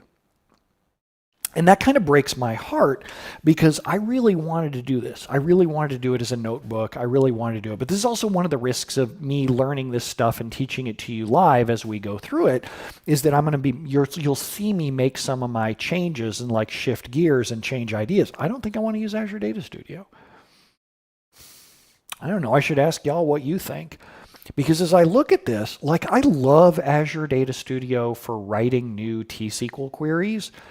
But Illwill says, if you know SSMS, you can navigate ADS when you need to. The terms are more or less similar. That's true. If I'm going to teach someone something, though, I kind of thought, I was like, oh, I'm going to teach them Azure Data Studio because then they're going to be able to use it for PowerShell. But at the same point, I'm like, I'm not teaching a PowerShell course. I'm not going to go down there. Albert, welcome to the club. Thank you, Albert. Appreciate it. So Bosco says you have a point with the constant change. D. Tovey, actually, it's driving you too mad trying to create the content. That's totally true. And I don't want y'all to think that I'm doing that for show either. If I'm doing that at home, like if I'm building the content at home, I have that same reaction. I'm like, son of a, except I curse a lot more when the cameras aren't on. Doug says, how about Management Studio having notebook capabilities? I would love it if it was true. It's just not true. You know, they just don't have notebooks inside of SQL Server Management Studio, and they don't appear to be investing that much in Management Studio right now. And I'm okay with that because you know what? It works. For things like management, it does work. Jedi says, in my opinion, it's nice to know that you can use Azure Data Studio, but it's better to be strong in a baseline tool and know that there are options, not to be an expert in all of them. And that's my fault. That's my thought with Azure Data Studio, too. I don't usually teach stuff about Azure Data Studio. I use it, like seriously, 50% of my day is probably spent in Azure Data Studio between working on my DMV scripts, between working in SQL Constant Care, whose back end is in Postgres, so I use it for that. Jedi Mind Gorilla, that's good. That's true. All right, so you know what I think I'm going to do is I think I'm going to shift gears, and I think I'm actually going to write this. I don't think I'm going to write it in Azure Data Studio. I think I'm going to keep that blog post just because it's an easy, simple blog post, and it doesn't hurt, and I'll just, put it in my queue. It doesn't have to go out on July the 9th. I'll just put it out in my queue for when I have. It's funny for those of you who watch the stream, you'll be like, oh, I know that Brent's running low on blog posts because he finally ran that post on how to install Azure Data Studio. But I'll put it in the queue for December, but that's it. Good.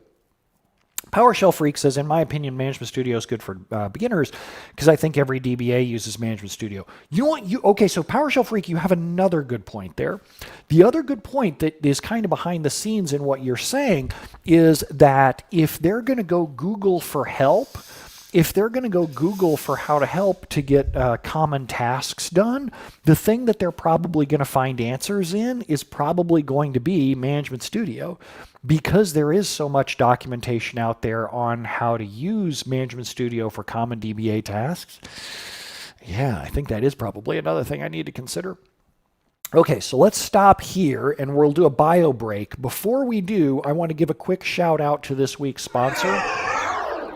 So this week's sponsor is Redgate. Redgate has a new survey out about the state of database monitoring for things about what are the kinds of problems that DBAs usually run into, what kinds of SQL servers or what kinds of other database servers are they hosting out there. You can get the report totally free over at brentozar.com/go/read it. brentozar.com/go/read it. GovDBA, in talking about the tool choice too, says what helps them grow as a database administrator. That's an interesting question because I could argue both. I could argue that Azure Data Studio will help you grow in terms of being able to run a PowerShell, but also, you know what's kind of goofy is if you're going to learn PowerShell, I don't think you're going to learn that with Azure Data Studio either. I think you're probably going to learn that with some other front-end tool. So I don't know that I'm doing them a service by getting them into Azure Data Studio. I think to some extent, if I'm teaching people how to write queries for the first time, I think that might be a course that's a better fit for Azure Data Studio. But in the meantime, I think I'm going to have to bail on the Azure Data Studio for the purposes of building this course. I don't think it's going to work. Okay, so we'll stop here. We're going to take our next 5-minute bio break. We'll take a 5-minute bio break, and when we come back, I'm going to try to regroup. I'm going to walk around and think as I go and make my espresso. I may stop the stream. I don't think I'm going to stop the stream here for today. I might, well, we'll see. Let me take a 5-minute, that's the whole point of taking a breather, is figuring out what I'm going to go do next. So we'll take a 5-minute breather, and when we come back, we'll go figure out what we're going to do next. So I'll see you all back in here in 5 minutes.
Okay, I know exactly what I need to do. Oh, it came to me as I was waiting for my hot water. So I microwave hot water whenever I don't want to drink espresso, just plain hot water. Oh, thanks. Glad you like the webcast. Azafazza says, reading the Redgate report, it looks like SQL Server is the most far and away used database. Bingo, exactly. It's kind of a readership bias. Just like when you read my salary surveys, I do an annual salary survey in the database industry, and I ask people which database they're working on as part of that. SQL Server is the biggest one far and away, but it's just because my readership is based on SQL Server people. But if you go in knowing that, then it helps understand, put the rest of the stuff in perspective, that you're reading about the kinds of problems that SQL Server DBAs are having specifically. And I find that really helpful because there's a lot of stuff out there targeted at other platforms, and I'm usually more interested in SQL Server. So I walked away and I was like, oh, I know. Oh, Al Getty, welcome to the club. Thank you. I appreciate that. Thank you very much. I always like how it makes it look like he's running after me. I always have to get it quite right. Or maybe he's giving me a back rub. Maybe that's how that works. So let me put the abstract up, and I'll tell you about the eureka moment that I had. I'm going to close Azure Data Studio for now.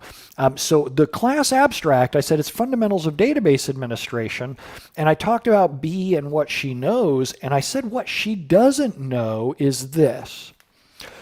So I walked away and I'm making my hot water to have over here, and I'm like, okay, so the whole reason that we came to Azure Data Studio was that I decided she doesn't know a tool, and if I'm going to teach her a tool, I want to teach her Azure Data Studio because I can use notebooks. Well, I've kind of come to the conclusion that that's probably not the case, that I don't think I want to teach her Azure Data Studio for a number of reasons. So if I do want to teach her T-SQL, so here's what I need to do is I need to start with what she'll learn, how to install SQL Server Management Studio and connect to her server, how to run a diagnostic query, not how to interpret the results. Now, if I'm going to teach somebody how to go open up SQL Server Management Studio and connect to their server, you know what else I want to do? If they're a systems administrator, they probably have sysadmin rights on the server. If they're just getting started fumbling around managing their SQL Server, I do not want them accidentally breaking something. I don't know about you, but I've totally had a bunch of those moments in my career where I've forgotten to highlight the where clause, or I copy pasted a query from the internet and I didn't exactly understand what it was doing and it had a side result and it backfired. So the next thing that I want to have her do is how to configure a read-only account for her to use when learning, how to switch between the read-only account and her dangerous account. I don't know why I put that in single quotes. Dangerous, powerful account. So as part of that, when I say create a read-only account for her to use while learning, it's got to be powerful enough to be a systems administrator, to see the kinds of stuff that systems administrators need to see. So we're going to have to figure out what permissions we need B to grant herself.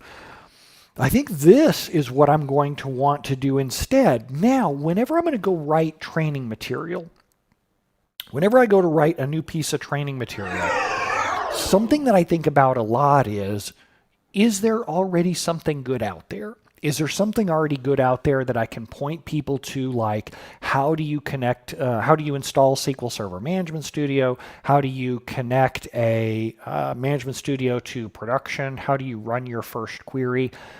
And you would think, as common as that is, I mean, that's a pretty mainstream kind of demand that a lot of people are going to need. There's probably good info out there on that already. Let's go see, because if there is, I can just link directly to that and make it part of the class prerequisites. And I want it to be good. I don't want it to be garbage. I don't want it to look like it was recorded in somebody's basement. So let's go see what we can find. So let's say, and let's start by Googling the same thing, how to install SQL Server Management Studio. Because the installation's pretty straightforward. Wow, that's weird. Do.jo? I've never even heard of this. Down under Geo Solutions. What? What? What? What? That's the #1 ranked thing on Google? Wow. Okay, so just also as a side note, if you're a blogger, if you search for something and you're disappointed with the top ranked result in Google, you could own that. That's something that you could own. And they say it has very good SEO. Yeah, well, so could you. You could write a good post covering exactly that same thing. And Azafaza says it looks like the structured SEO thing. Yes. So, and they're not keeping it up to date because that's SQL Server 2012 Express. Let's go see that again. Ramiel, Google is okay, get better results in Bing. Let's go see. So let's see bing.com and let's get the exact same result. Let's copy and let's see how it does. Let's say, okay, how to install SQL Server Developer Edition. Install Management Studio. Let's go click on this. Dang, I forgot to use my mute button. So I don't think that that's very good either. I don't think that's very good either. I would argue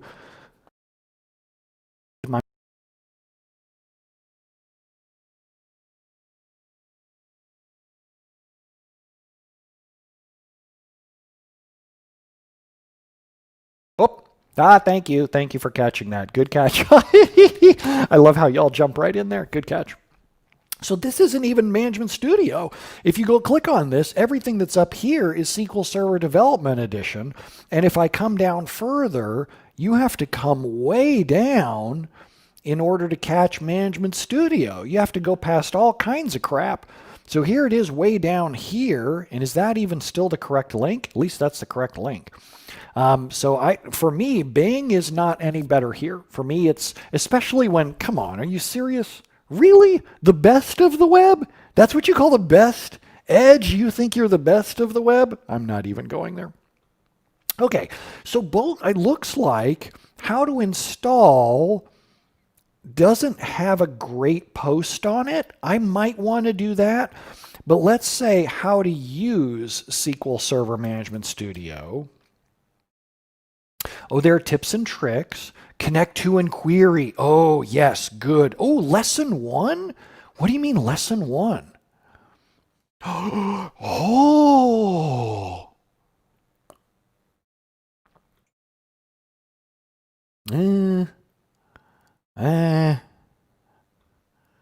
It's okay. It's not very good. I don't know how many of the rest of y'all are on TikTok. What is it? I like it, but not a lot. I don't like it. So learn to spell SSMS, that word. I'm not sure. This isn't bad. It's not terrible. But I think that I could write a one-page getting started. I say one page, a one post on how to get started with SQL Server Management Studio. Let's try how to get started. How to get started with SQL Server Management Studio. And installed SQL Server, now what? And they're making a table? What? That's not idiotic. Getting started with SQL Server, but it's not Management Studio. All right, I think we may need to do this. Install, connect, and use SSMS. Liquid Web? What is SSMS? And the screenshots don't even work. Some of them work. Oh, that's probably ads. They're probably ads sitting. Holy cow, that's a lot of ads. Wow, that's amazing. Either that or their screenshots don't work. Okay. So I think we have what we need to do here. If I go back to what B's, I wanted to go see if there was a thing out here that would that I could point to that would be good, that I would be happy with, that would have a straight to the chase. Here's how to install it. Here's how to connect to your server. Go. So I think that I'm going to want to write. I'm talking out loud here, so don't hold me to this yet. But I think I might want to write a 1-week series of blog posts on how to install or how to install Management Studio and connect to a server, how to create a low privileged account, and then how to switch back and forth between that low privileged account and your regular account. Maybe it's not even a whole week. Maybe it's just one long post start to finish on how to get started with SQL Server Management Studio in 10 minutes, something to that effect. So I'm going to call this as prerequisite, or I'm going to say what she already knows. How to install AdventureWorks. Yeah, but I'm not going to. So installing AdventureWorks is things like for people who don't have a database yet. My target audience here is for people who already have a database server. Concierge, no, because that's not fundamentals. That's not a fundamental type thing. That's something that's much more advanced than fundamentals. It's a good question. It's just beyond the fundamentals. So I'm going to say we're going to now change the design of this course. We're now going to say that she does know how to install SQL Server Management Studio, how to create a low privileged account, and how to use it, because I'm going to make that as part of the prerequisites. It's still going to be up here in what she doesn't know, but it's going to be down here. I'm going to cut this stuff out, and I'm going to move it down under the prerequisite section. Oh, I don't have one inside here. It's up in the course sales page. So prerequisites, install SSMS, read my post on how to connect to a SQL server, create a low privileged account, and switch between the, I'll move that up here, low privileged account and her regular account. So now we got to write that post. So what she's, well, let's stop for a second here. Hold on a second.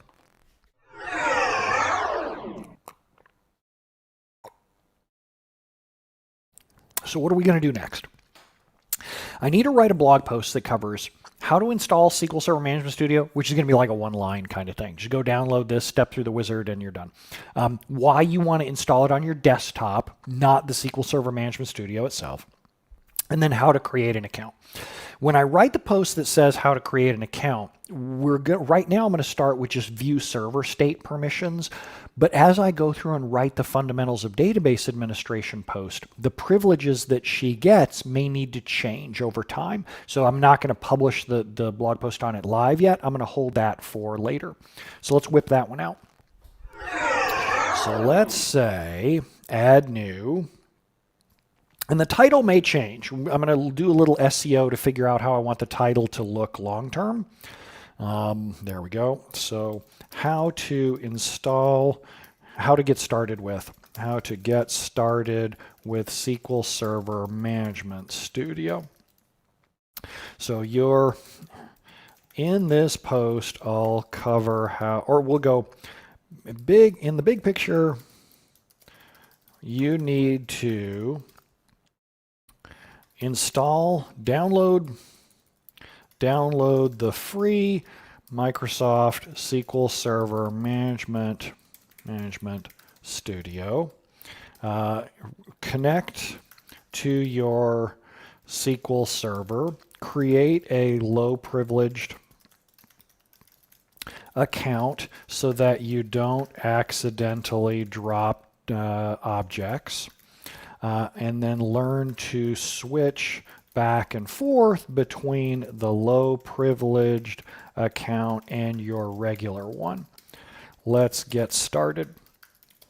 The first step is really easy. Go here to get the latest version of SSMS and install it. All right, so let's go get the official Microsoft link for download SQL Server Management Studio. And then and copy you out. Copy. Yeah, it's over here. I'm over here. Download the free management studio. We'll say accepting the defaults. And then connect to your SQL Server. Okay, so good. So go here to get the latest version of SSMS. Oops. And install it.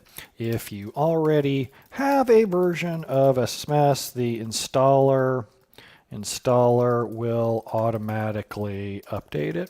AJ, you're welcome. Can you be more specific in terms of what do I think about, just because it's such a general question? You know, Doug, it's really funny that you say sans the version link, and I was thinking about that exact same thing, and I was like, do I want to tell them about that? And Doug, since you mentioned it, I'm going to do it. I'm going to take out the view version up there so that the post is a little bit more timeless, because I want to make sure that it always points to the latest version. So it was funny. I wasn't sure whether or not I wanted to go there. And Doug, good for you for bringing it up. If you already we'll update it to the latest version. It doesn't matter what version of SQL Server you're running in production. You always want to run the latest version of SSMS, which will include a ton of bug fixes. There's a little bit of a caveat to that. I should say, as long as you're running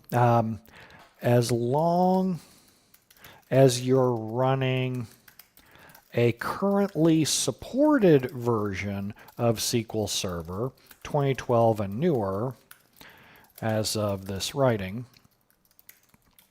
Okay. All right. So let's see. That's good. So the first step is really, let's get started. Boom.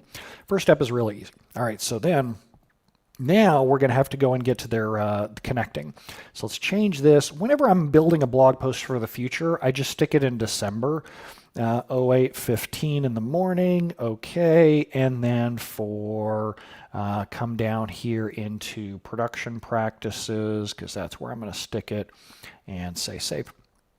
AJ says, it seems with Azure, SQL Server on-premises installations will still be available as how we know them nowadays. Yes. Yep. So we got the first step done. Now connect to your SQL Server. Now step 2, connect to your SQL Server.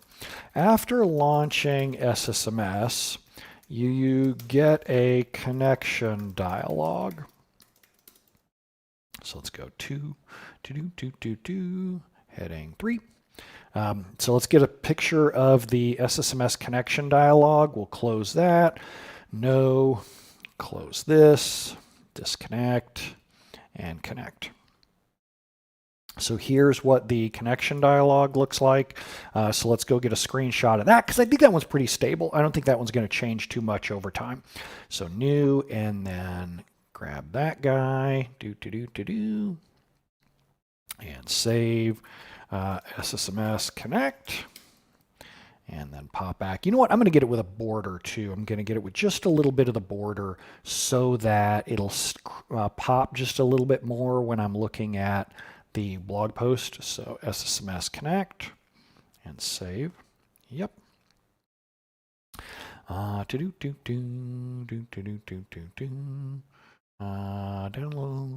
SSMS connect. There you go. And insert into post. The server name. Hey, you know, I can steal this from the other post we just wrote. I already have some wording in there about the server name. So let's see how to get started, how to install Azure Data Studio. Hey, and that's good because while we're in there, I'm going to change his production or his publication date to December. December and OK and update. So in here, let's come down to the connection piece. And let's grab that. Copy. Oh, hey, I got the authentication type in too. Copy and paste. Server name and authentication. Server name and authentication.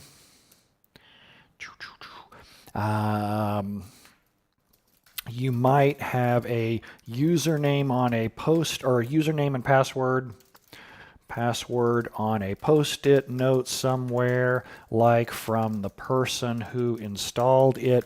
Yeah, Ill Will, you're right, except for there was a little problem that we discovered whenever we went to launch Snitch. So the snip and sketch, I'll give you a second. I'll move it around so that we can see it aside. So when you click this snip and sketch,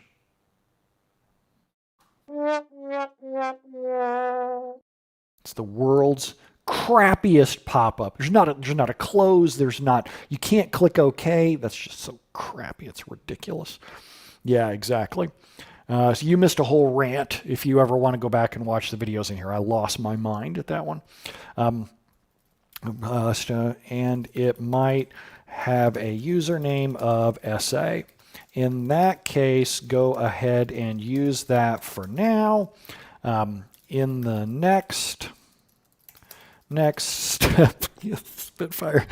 What's the paper bag give?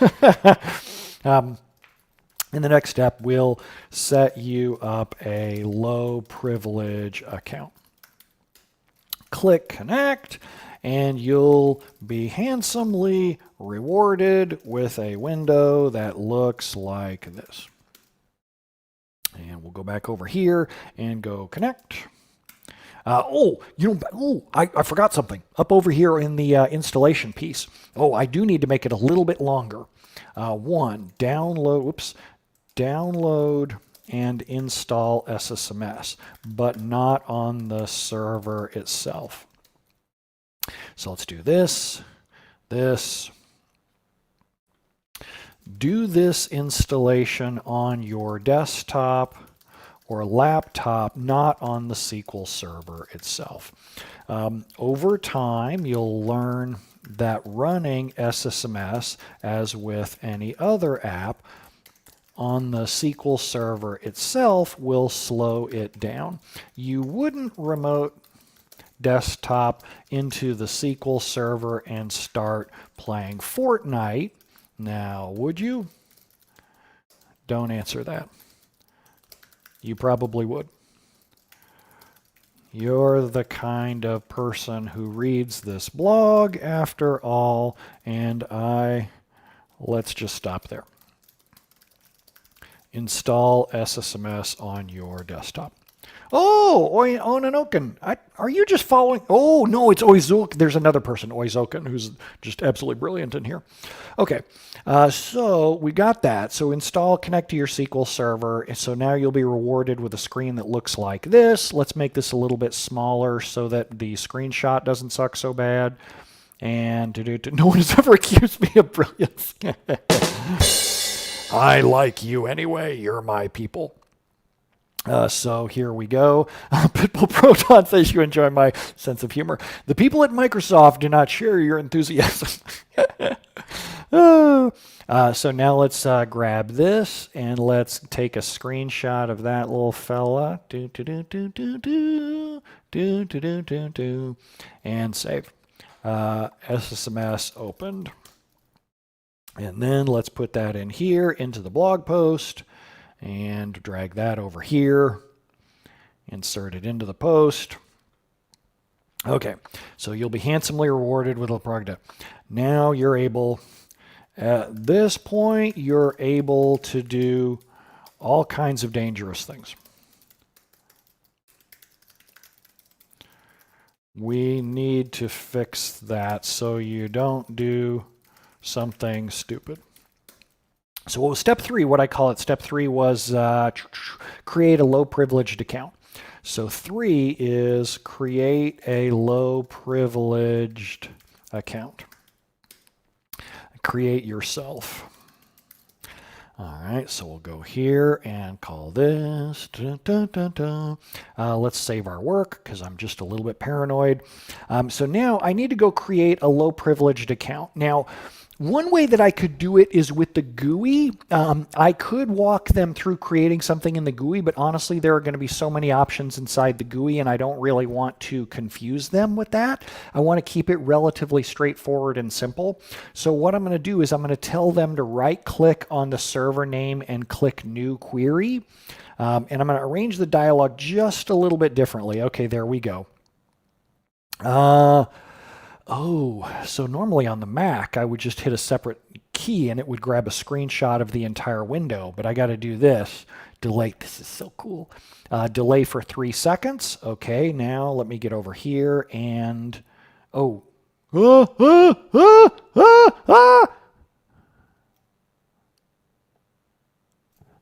Oh, I got to hit new now. Is that what I have to do?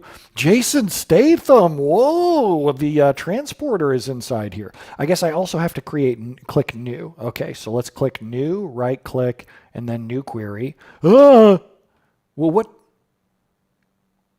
Drag the cursor area. Well, how do I?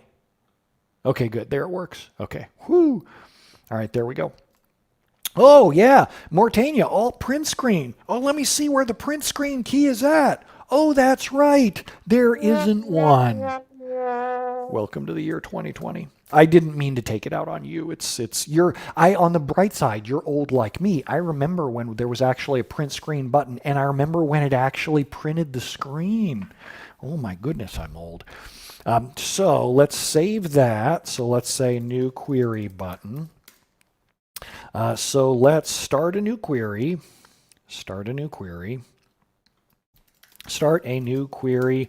by clicking File. And do you click File? New query, File, New query, File, New Database Engine query. New Database Engine query. Exactly, Doug, exactly. Or right-click on the SQL Server name and click New Query. And frankly, right-click doesn't even make sense because also, I have no buttons on the trackpad. Woohoo! Click New Query. Let's add the new query thing inside there. And he goes inside, insert into post. Then I'm going to teach him how to create the account with a query. However, I am going to use the GUI in order to generate the script. So if I go into the GUI and I go into security, logins, right click, new login. Oh, I should call it a login rather than an account. So let's go back up there and call it create yourself a low privilege login. And then scroll back down. So there we go. Now create our new login, and we will call this Brent read only. This is going to be a SQL authentication, and I'm going to say it is, what do I feel like naming my password just to be funny? Hourglass. No, you know, I should call it change me. Change me. Change me. No one can because I'm terrible. Let's see. User must pass. Oh, so I'm not going to check this. User must change password at next login. I'm not going to check that because that's going to present a whole kinds of problems inside here. Server roles, public is fine. User mapping, I don't have to play around with any of this stuff in terms of the statuses. However, I am going to grant them low privileged authentication. So I clicked the script button and I went over here. So now let's zoom this out just a little bit. So create, and I wonder if I can do it without specifying their default database. I might even specify it as tempdb. I kind of like that. So let's try it. Go execute. Yes, sweet. That's exactly what I wanted because I want this for the blog post. So I'm going to say copy. If you get an error that says, then you need to use a more complex password. Let's go put this up here and then do the code snippet, paste, put this in, just break some lines, meet the operating system policy requirements because it is not complex enough. Perfect. That's fine. Copy or just add. All right, there we go. Beautiful. That we do have that in the course outline, actually. We do have that in the course outline. Okay, so there, then you'll get an empty new query window. Copy, paste. Yeah, the thing is, I'm going to hold off on the screenshot stuff. I actually usually work on a Mac, and one of these days I'm going to transition over to using my Mac natively on the Twitch screencast. Like, if I show you, I'll zoom out a little just to show you what my desktop looks like. So let's say, do not crop. So this is all of a sudden going to start streaming my entire full desktop. Fit to screen. So I'm running a 4K. I have a 4K monitor here, and I'm using VMware Fusion to show just a Windows VM in a window as I work, so that this way you're kind of just seeing a tiny portion of my desktop. Then I have other things like my Restream chat, where you can see everything that's being chatted over here. Now, the reason that I do this is because I run a nice big, like 40-inch, well, it's 34-inch 4K monitor. I don't need an alternative. The screenshots are built into the Mac. It's totally built in. You don't have to. It's really funny. Some operating systems include the things that you need on a day-to-day basis. But so anyway, so that's why you see me doing this kind of thing here. Let's go pop back out, and I'll crop this to a window and just show VMware Fusion, and I'll fit that to screen so that y'all can see it a little bit better. Move it out like this.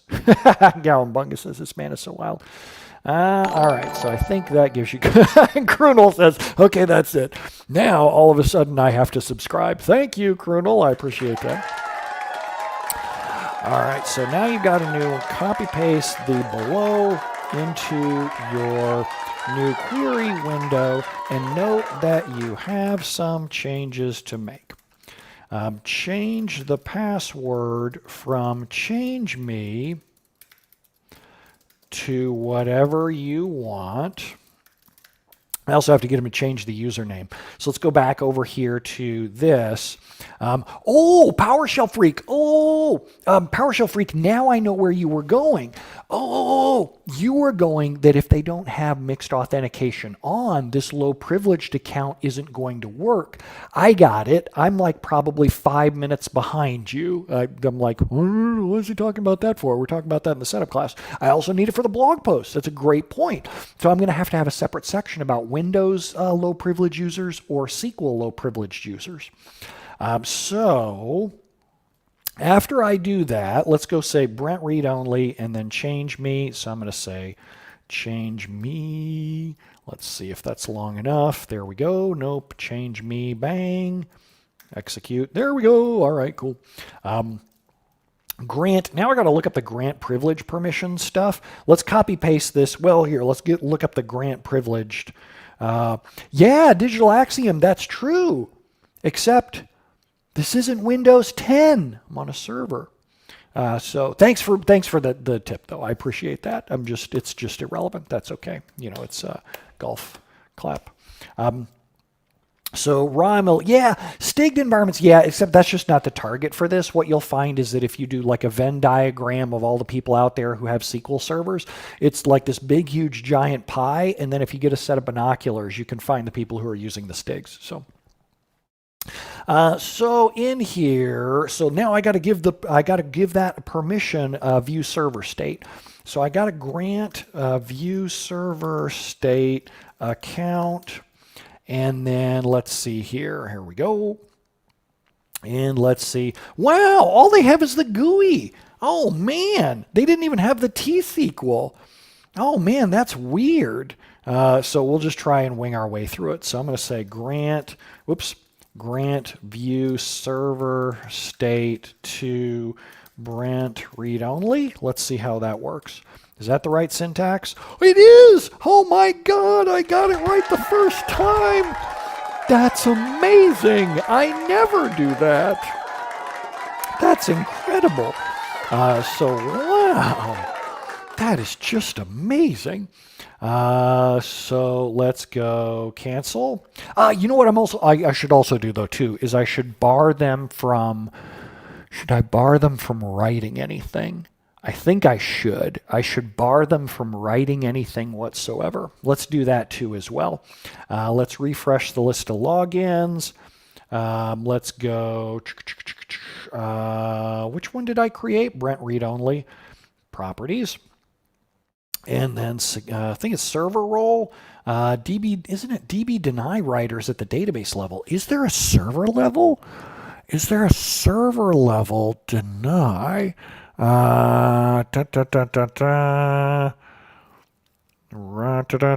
any database. Is there a server? There may not be a server level deny. I would really like a deny writing data. Camaro, hey Camaro, good to see you, and also I love it. That's actually very good. Camaro, you may like this. So Camaro 322, there is at Cars and Bids, there's an auction ending today for Tyler Hoover of Hoovy's Garage fame, his Camaro Z28. I'm not saying you should buy it. I'm just saying that you might be interested in it like I am as well. And Hanny, I think what you mean is there's no server level deny. There is database level deny, but there's not a server level deny. That kind of sucks. I was hoping that there would be a server level deny. I know it is. This is a beautiful. So for those of you who aren't familiar with Tyler Hoover, so he's a former car dealer who has a YouTube channel now, and he calls it the dumbest channel in YouTube. What he does is he buys the worst example of a car, like the cheapest Camaro Z28 that there is, and then he does all the work necessary, or he has his mechanic, the car wizard, do all of the work necessary to bring it up to spec to make it a good solid car. He didn't buy the cheapest Z28 there was here. He actually bought a good Z28 and then had more stuff to do it. Yes, Titan, I am on Twitch. Yes, dun dun dun. And during a weekday too. So that's Cars and Bids, which I just absolutely love. So I wish there was a database or a server level read only, but yeah, it is, which I love Wheeler Dealers too. Wheeler Dealers came over to the U.S. It's on our U.S. cable channels now, and they were broadcasting out of California. Chevy bought back my 96 Z28 under lemon law. Let's be fair. The 80s and 90s weren't GM's brightest time in terms of quality. So Pimp My Ride also, there's a Pimp My Ride van that Tavarish recently got, which was interesting too. If you haven't seen that, just to branch off topic here for a second, Tavarish Pimp My Ride. So Tavarish found one of the Pimp My Ride minivans, bought it for $850, did all the work necessary to bring it up to spec, like to current legal, nice quality. And then if I remember right, he gave it to somebody, either gave it to somebody or gave it to charity. I can't quite remember how he did that. No kidding. A lot of these repairs are questionable at best. Woo, jeez. Automod. I wondered if Pimp My Ride would actually be okay on the auto modding. I wondered how that would work. Okay, so we have a script there, and I'll copy paste out the script, and we'll talk about the changes that these people need to make. Copy and then paste this over. Paste. And then I'm gonna switch this change me back to just plain old change me, because especially then it won't work. So things you need. Oh, they only need to change 2 things. Change Brent read only to be whatever username you want. Typically your regular username, but read only. Ooh, now I can't call it read only. I want it to be clear, because remember, this is a beginner level course or a beginner level post. I want it to be clear to folks what this is and what it isn't. It isn't a read-only account at this point, because after all, they still have the rights to read or to write stuff, because I didn't deny that. Oh, balance on this camera is all weird this morning. So I don't want to call it read-only unless I can figure out how to safely make them all. I mean, I could loop through all the databases and do that. I'm just not a big fan of that. But you know what I should? I really should write a cursor to loop through all the databases and just deny them writer. Yeah, let's do it. We just got to write that. It's the cost. It's the cost of doing business. So first, I'm going to say that as change read only, but append. Let's move this up a little so y'all can see it. But append read only to it, so you know that it's your less privileged account. Note that you also have to change Brent read only twice. Note that you have to change Brent read only in 2 places. Oh, a custom server role. So the problem is, I love where you're going with that, Konaman, a custom server role. I don't think that I can have a server role, though, that denies writer for any new databases that get created. Let's go ask. Okay, so you know what's really funny? I don't ask a lot of Stack Overflow questions. I don't ask a lot of database administration type questions on dba.stack exchange, but this seems like a really good question to go and ask. Now, first, add it to model. I like that a lot. That's really good. And STPRF, you were close. No, not STPRF. It's not MSDB. It's model. Y'all are really close on there, but it doesn't work for restored databases if they restore a database from another server or whatever. But I love where you're going there. Y'all are both in great, interesting spots. So before we ask the question, let's be good citizens and let's go Google for it. SQL Server deny rights to new databases, or just deny write. Server level. To deny object, deny database permissions, deny understanding grant, deny custom roles. Yeah, that's true. Let's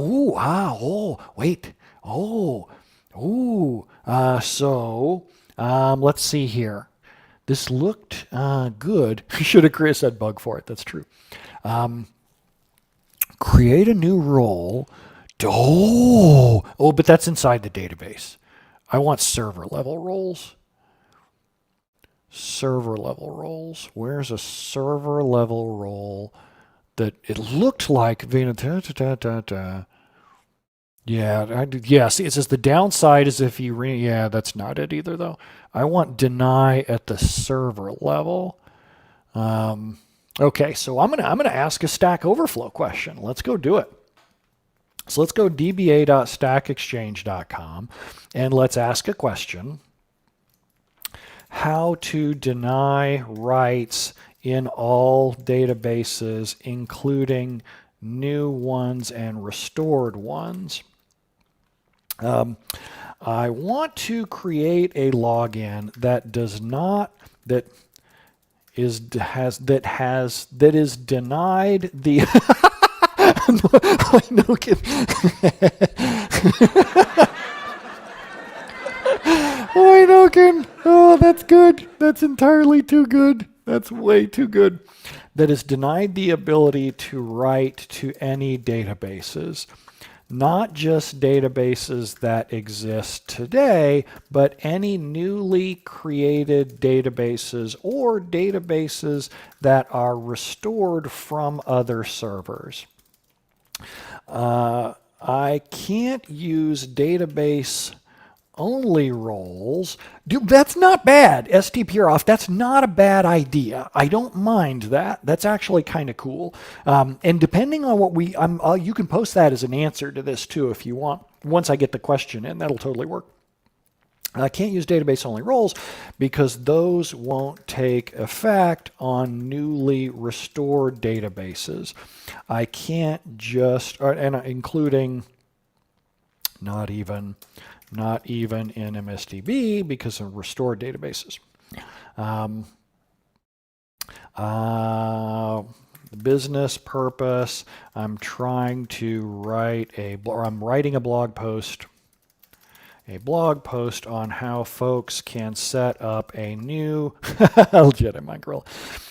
Set up a new login for themselves that has low privilege, and they can make sure that they don't accidentally have an oops moment when they copy paste code or run it without a where clause.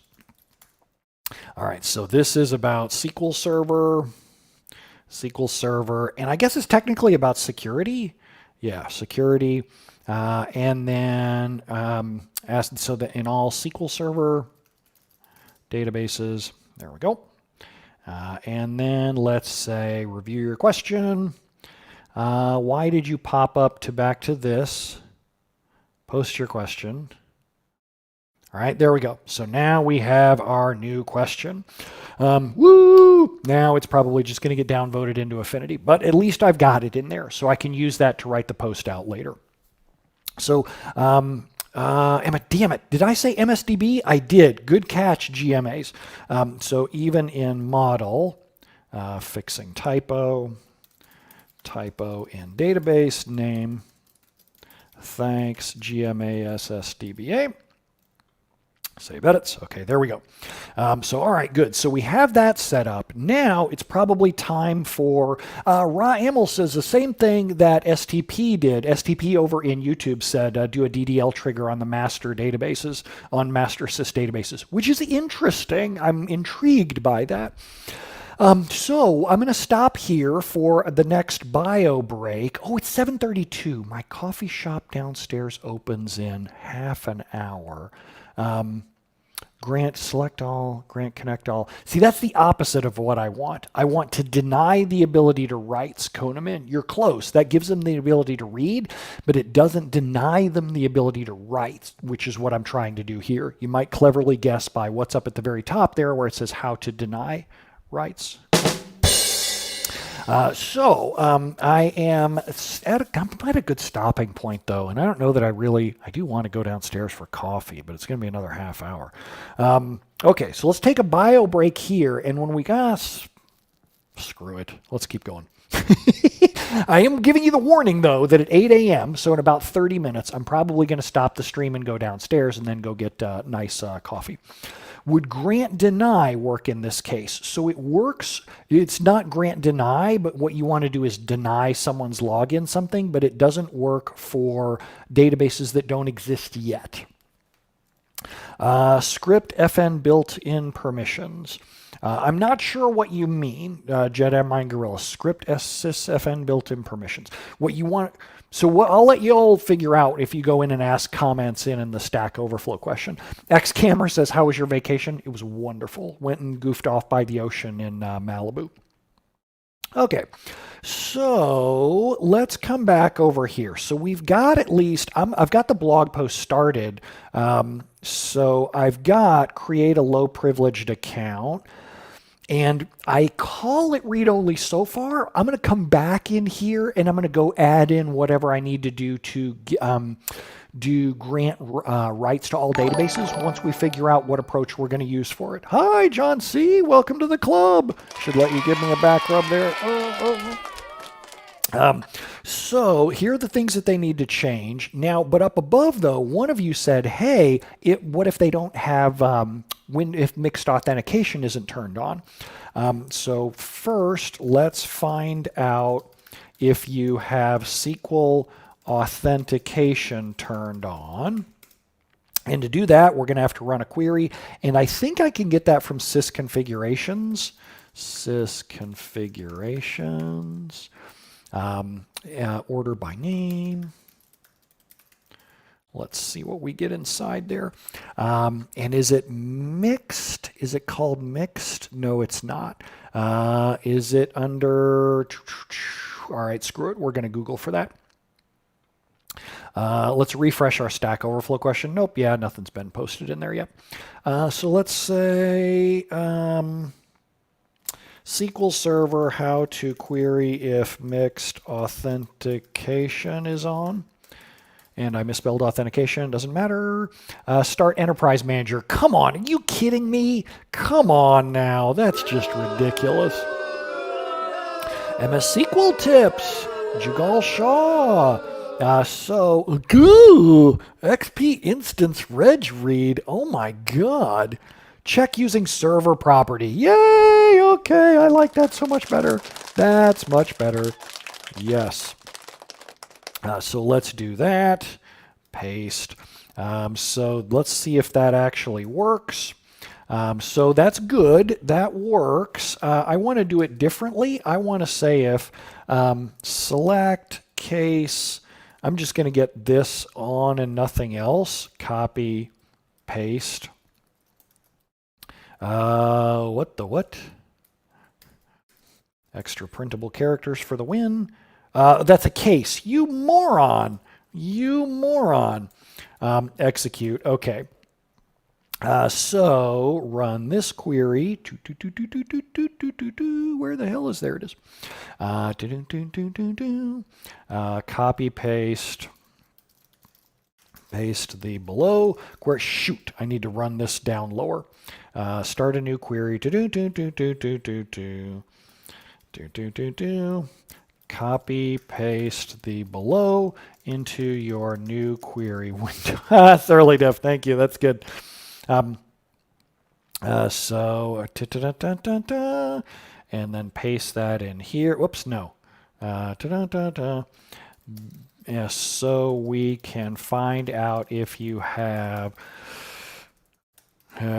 Windows only authentication turned on. Let's go copy the script. Copy and paste that in here. Paste. Add. If the result is 1, that means your SQL Server only allows Windows logins. Oh, golly, I don't really want to create one of those. Also, I have a lot of gray hair on the sides of my head, but not on the top. What's up with that? I don't really understand what's going on there. My mom went completely gray by the time she was like 28, and she, used hair. I shouldn't be saying this on a stream, but of course my mom used hair dye and all that to cover up her gray. But of course I'm lucky in that American males, for some reason, there's not as much judgment about gray hair. So I loved it when I started turning gray early because it made me look a lot smarter than I actually am. Says, oh, we must hire this guy. He's experienced. No, he just has strange genes. Still make the same dumb mistakes. So I don't know what I'm going to do in here with Windows logins. I don't really want to teach that here. So in that case, I deeply apologize. I have to do it. This is where it's tough being a blogger. This is where it's tough being a blogger, is you go, I want to do justice to this topic, but I feel guilty if I don't go deep enough in it.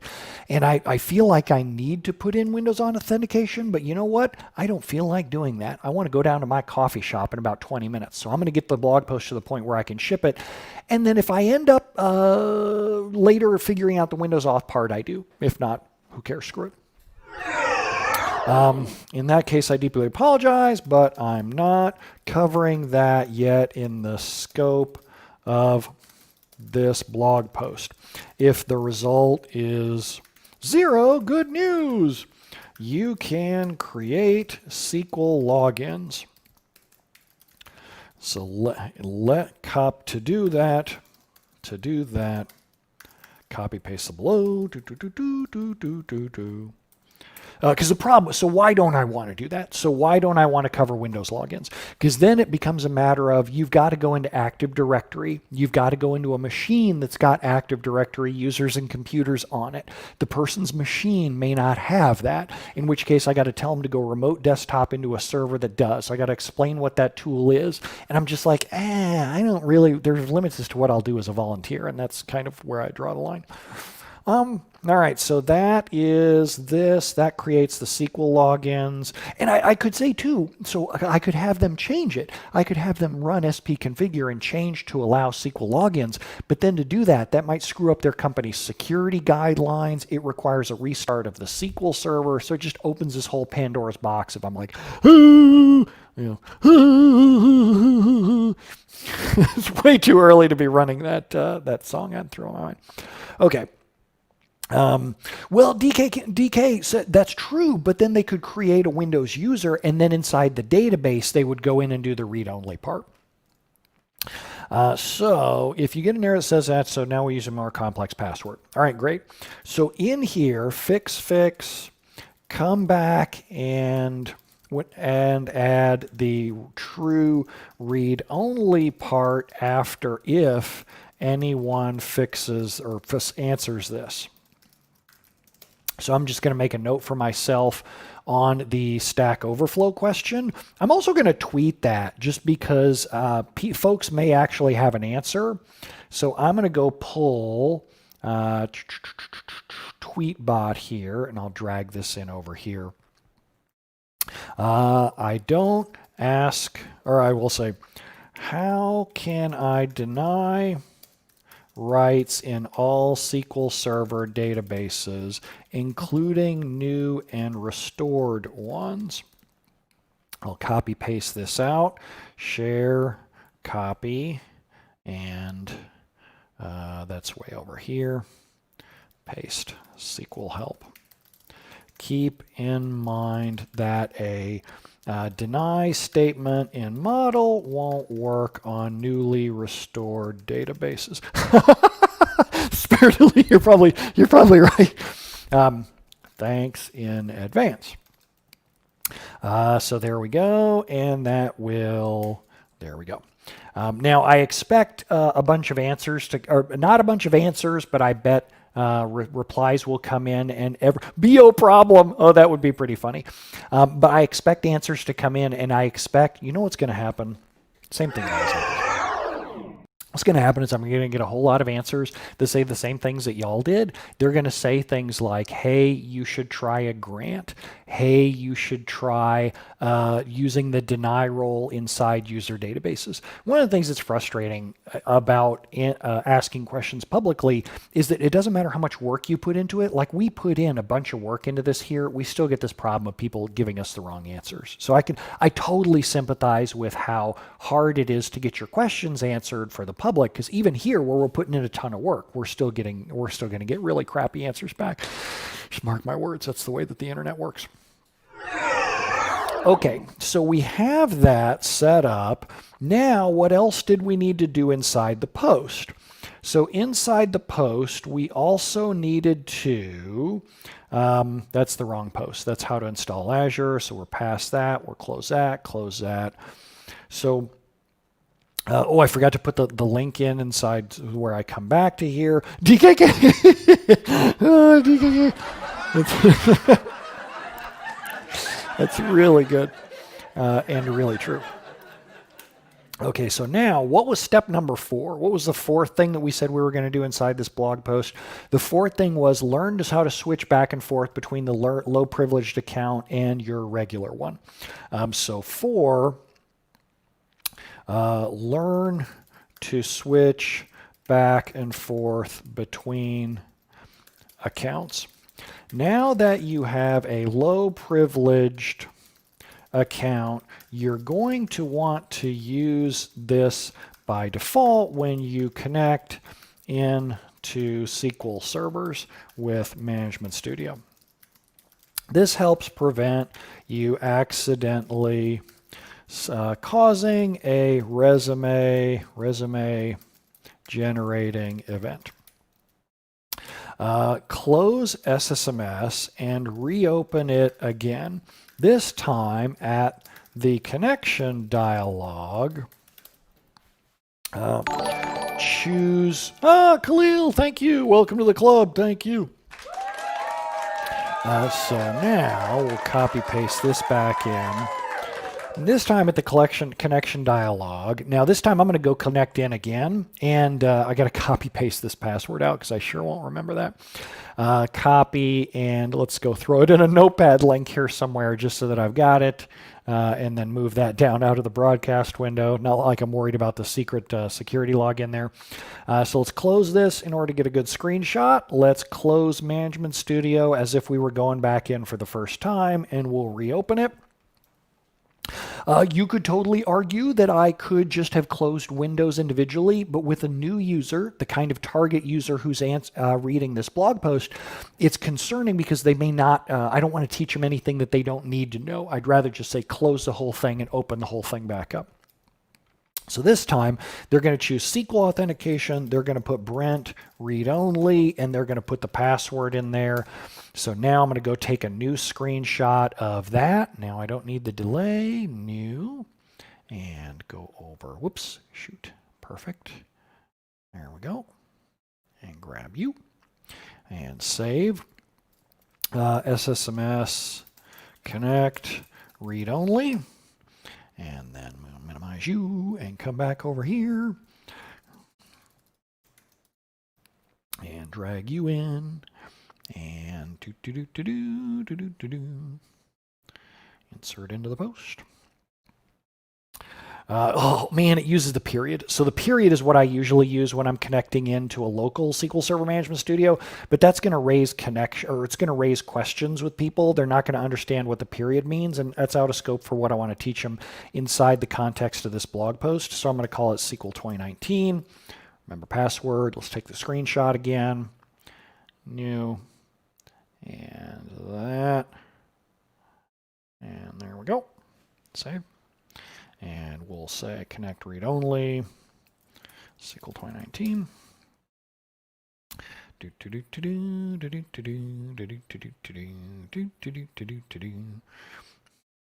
And insert into post.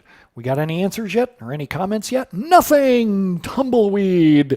And nothing's popped up on Twitter either, as far as I know. Yeah, nothing inside there. Nope. Okay, so close this time at the connection dialog.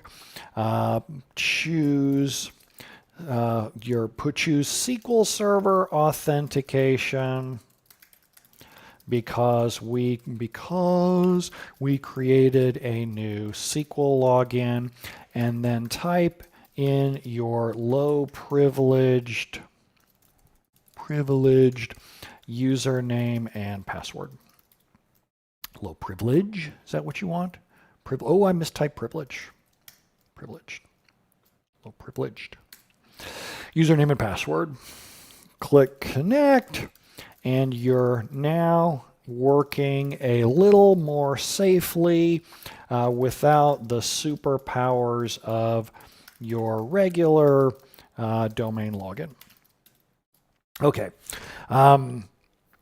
Whew, man, dang. All right, we've done pretty well here. If I look at that, you may have, if you've attended one of my prior streams, you'll note that I kind of usually look at a vague word count down there. The word count in WordPress, we're running at like 712 words. I usually aim for between 500 and 1,000 words on a blog post.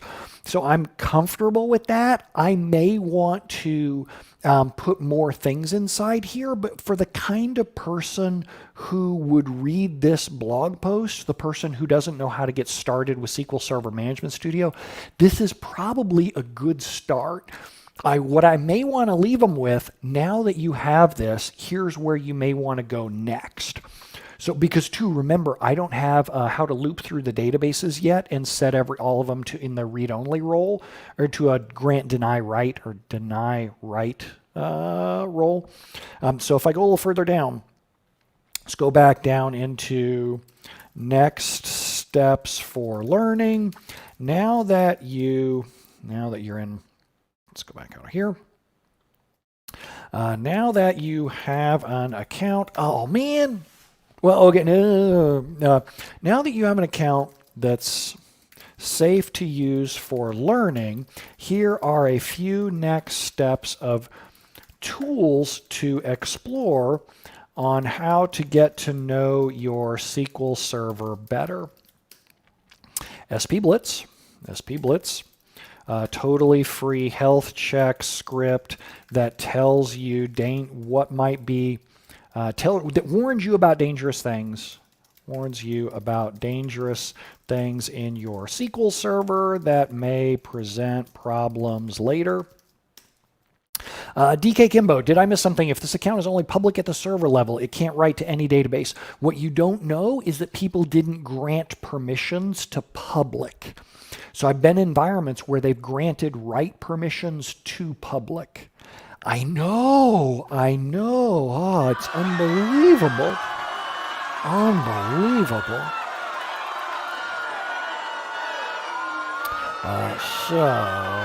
Let's go. Botsko says I like it. So let's go. Let's do SP Blitz.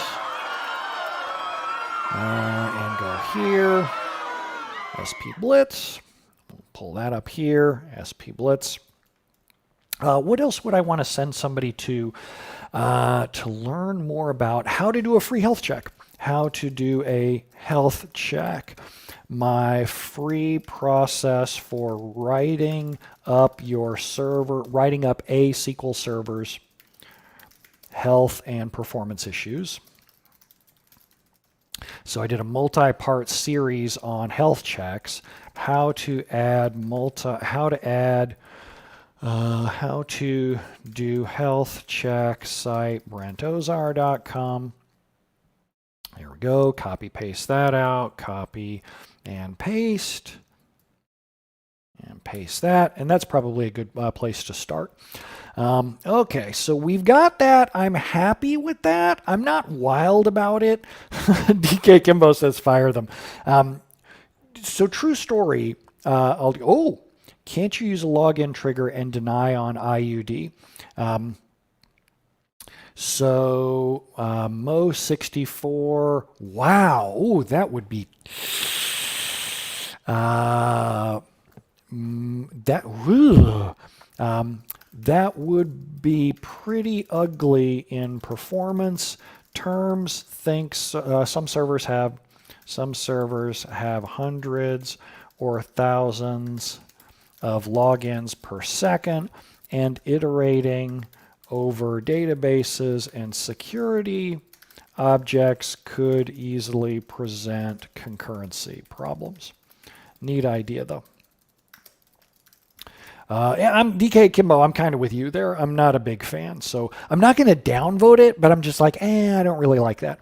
Now, over in Twitter, so Jeff Grant says, have you thought of adding a DDL trigger? Yeah, that came up in the Twitch stream we're doing now, and I like it a lot.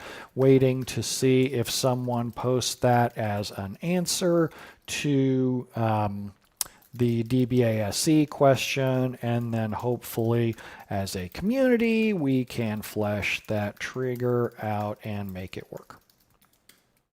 All right, so there's that. And move that down here. Okay, good. So alphabet sausage. That's such a great name. Y'all are so good with your names. I just love that one. That's pretty cool. So we have our post. We have a draft on that. I'm kind of happy with that the way it is. I think I'm going to stop today's stream there. So let's zoom out for a second and talk about the things that we kind of covered and learned throughout the course of this. So when we got started with today's stream, I walked in. Oh, you're welcome, Jedi Mind Gorilla. I walked into this really thinking that, okay, this week, this entire week, all I'm going to be doing is working in Azure Data Studio, and I'm going to flesh out my new class, Fundamentals of Database Administration. Then as we got started, we worked on a blog post on how to install Azure Data Studio to connect to SQL Server, and had a great time doing that, but then realized as I started fleshing out the very first module in the course, when I was dealing with backups, I started to realize that I didn't really want to teach people inside of Azure Data Studio because I think that the user interface is going to change so dramatically over the course of the next several months. John just joined in your ending. You can always watch the replays too. The replays are always back up on live on YouTube, on Twitch, Facebook, all that kind of thing. So then we ended up shifting gears, and I said, you know what, I'd rather teach them with Management Studio. So what I'm going to do now is I'm going to take a bio break for a while. I'm going to just stop the stream. I'm going to go down, walk, go get myself some fresh coffee and a bagel. Later on today, I'll start another stream, and when I start the next stream, we'll start figuring out, Toby, that's true. I need a swear jar around here. It's really funny. People who have known me in person, they're always shocked by how much I swear. I swear a lot. Like I swear a stunning, spectacular amount. I really clean it up for y'all in public. But then I'll do another stream here later on. So thanks a lot for hanging out with me. I swear 55-gallon drum.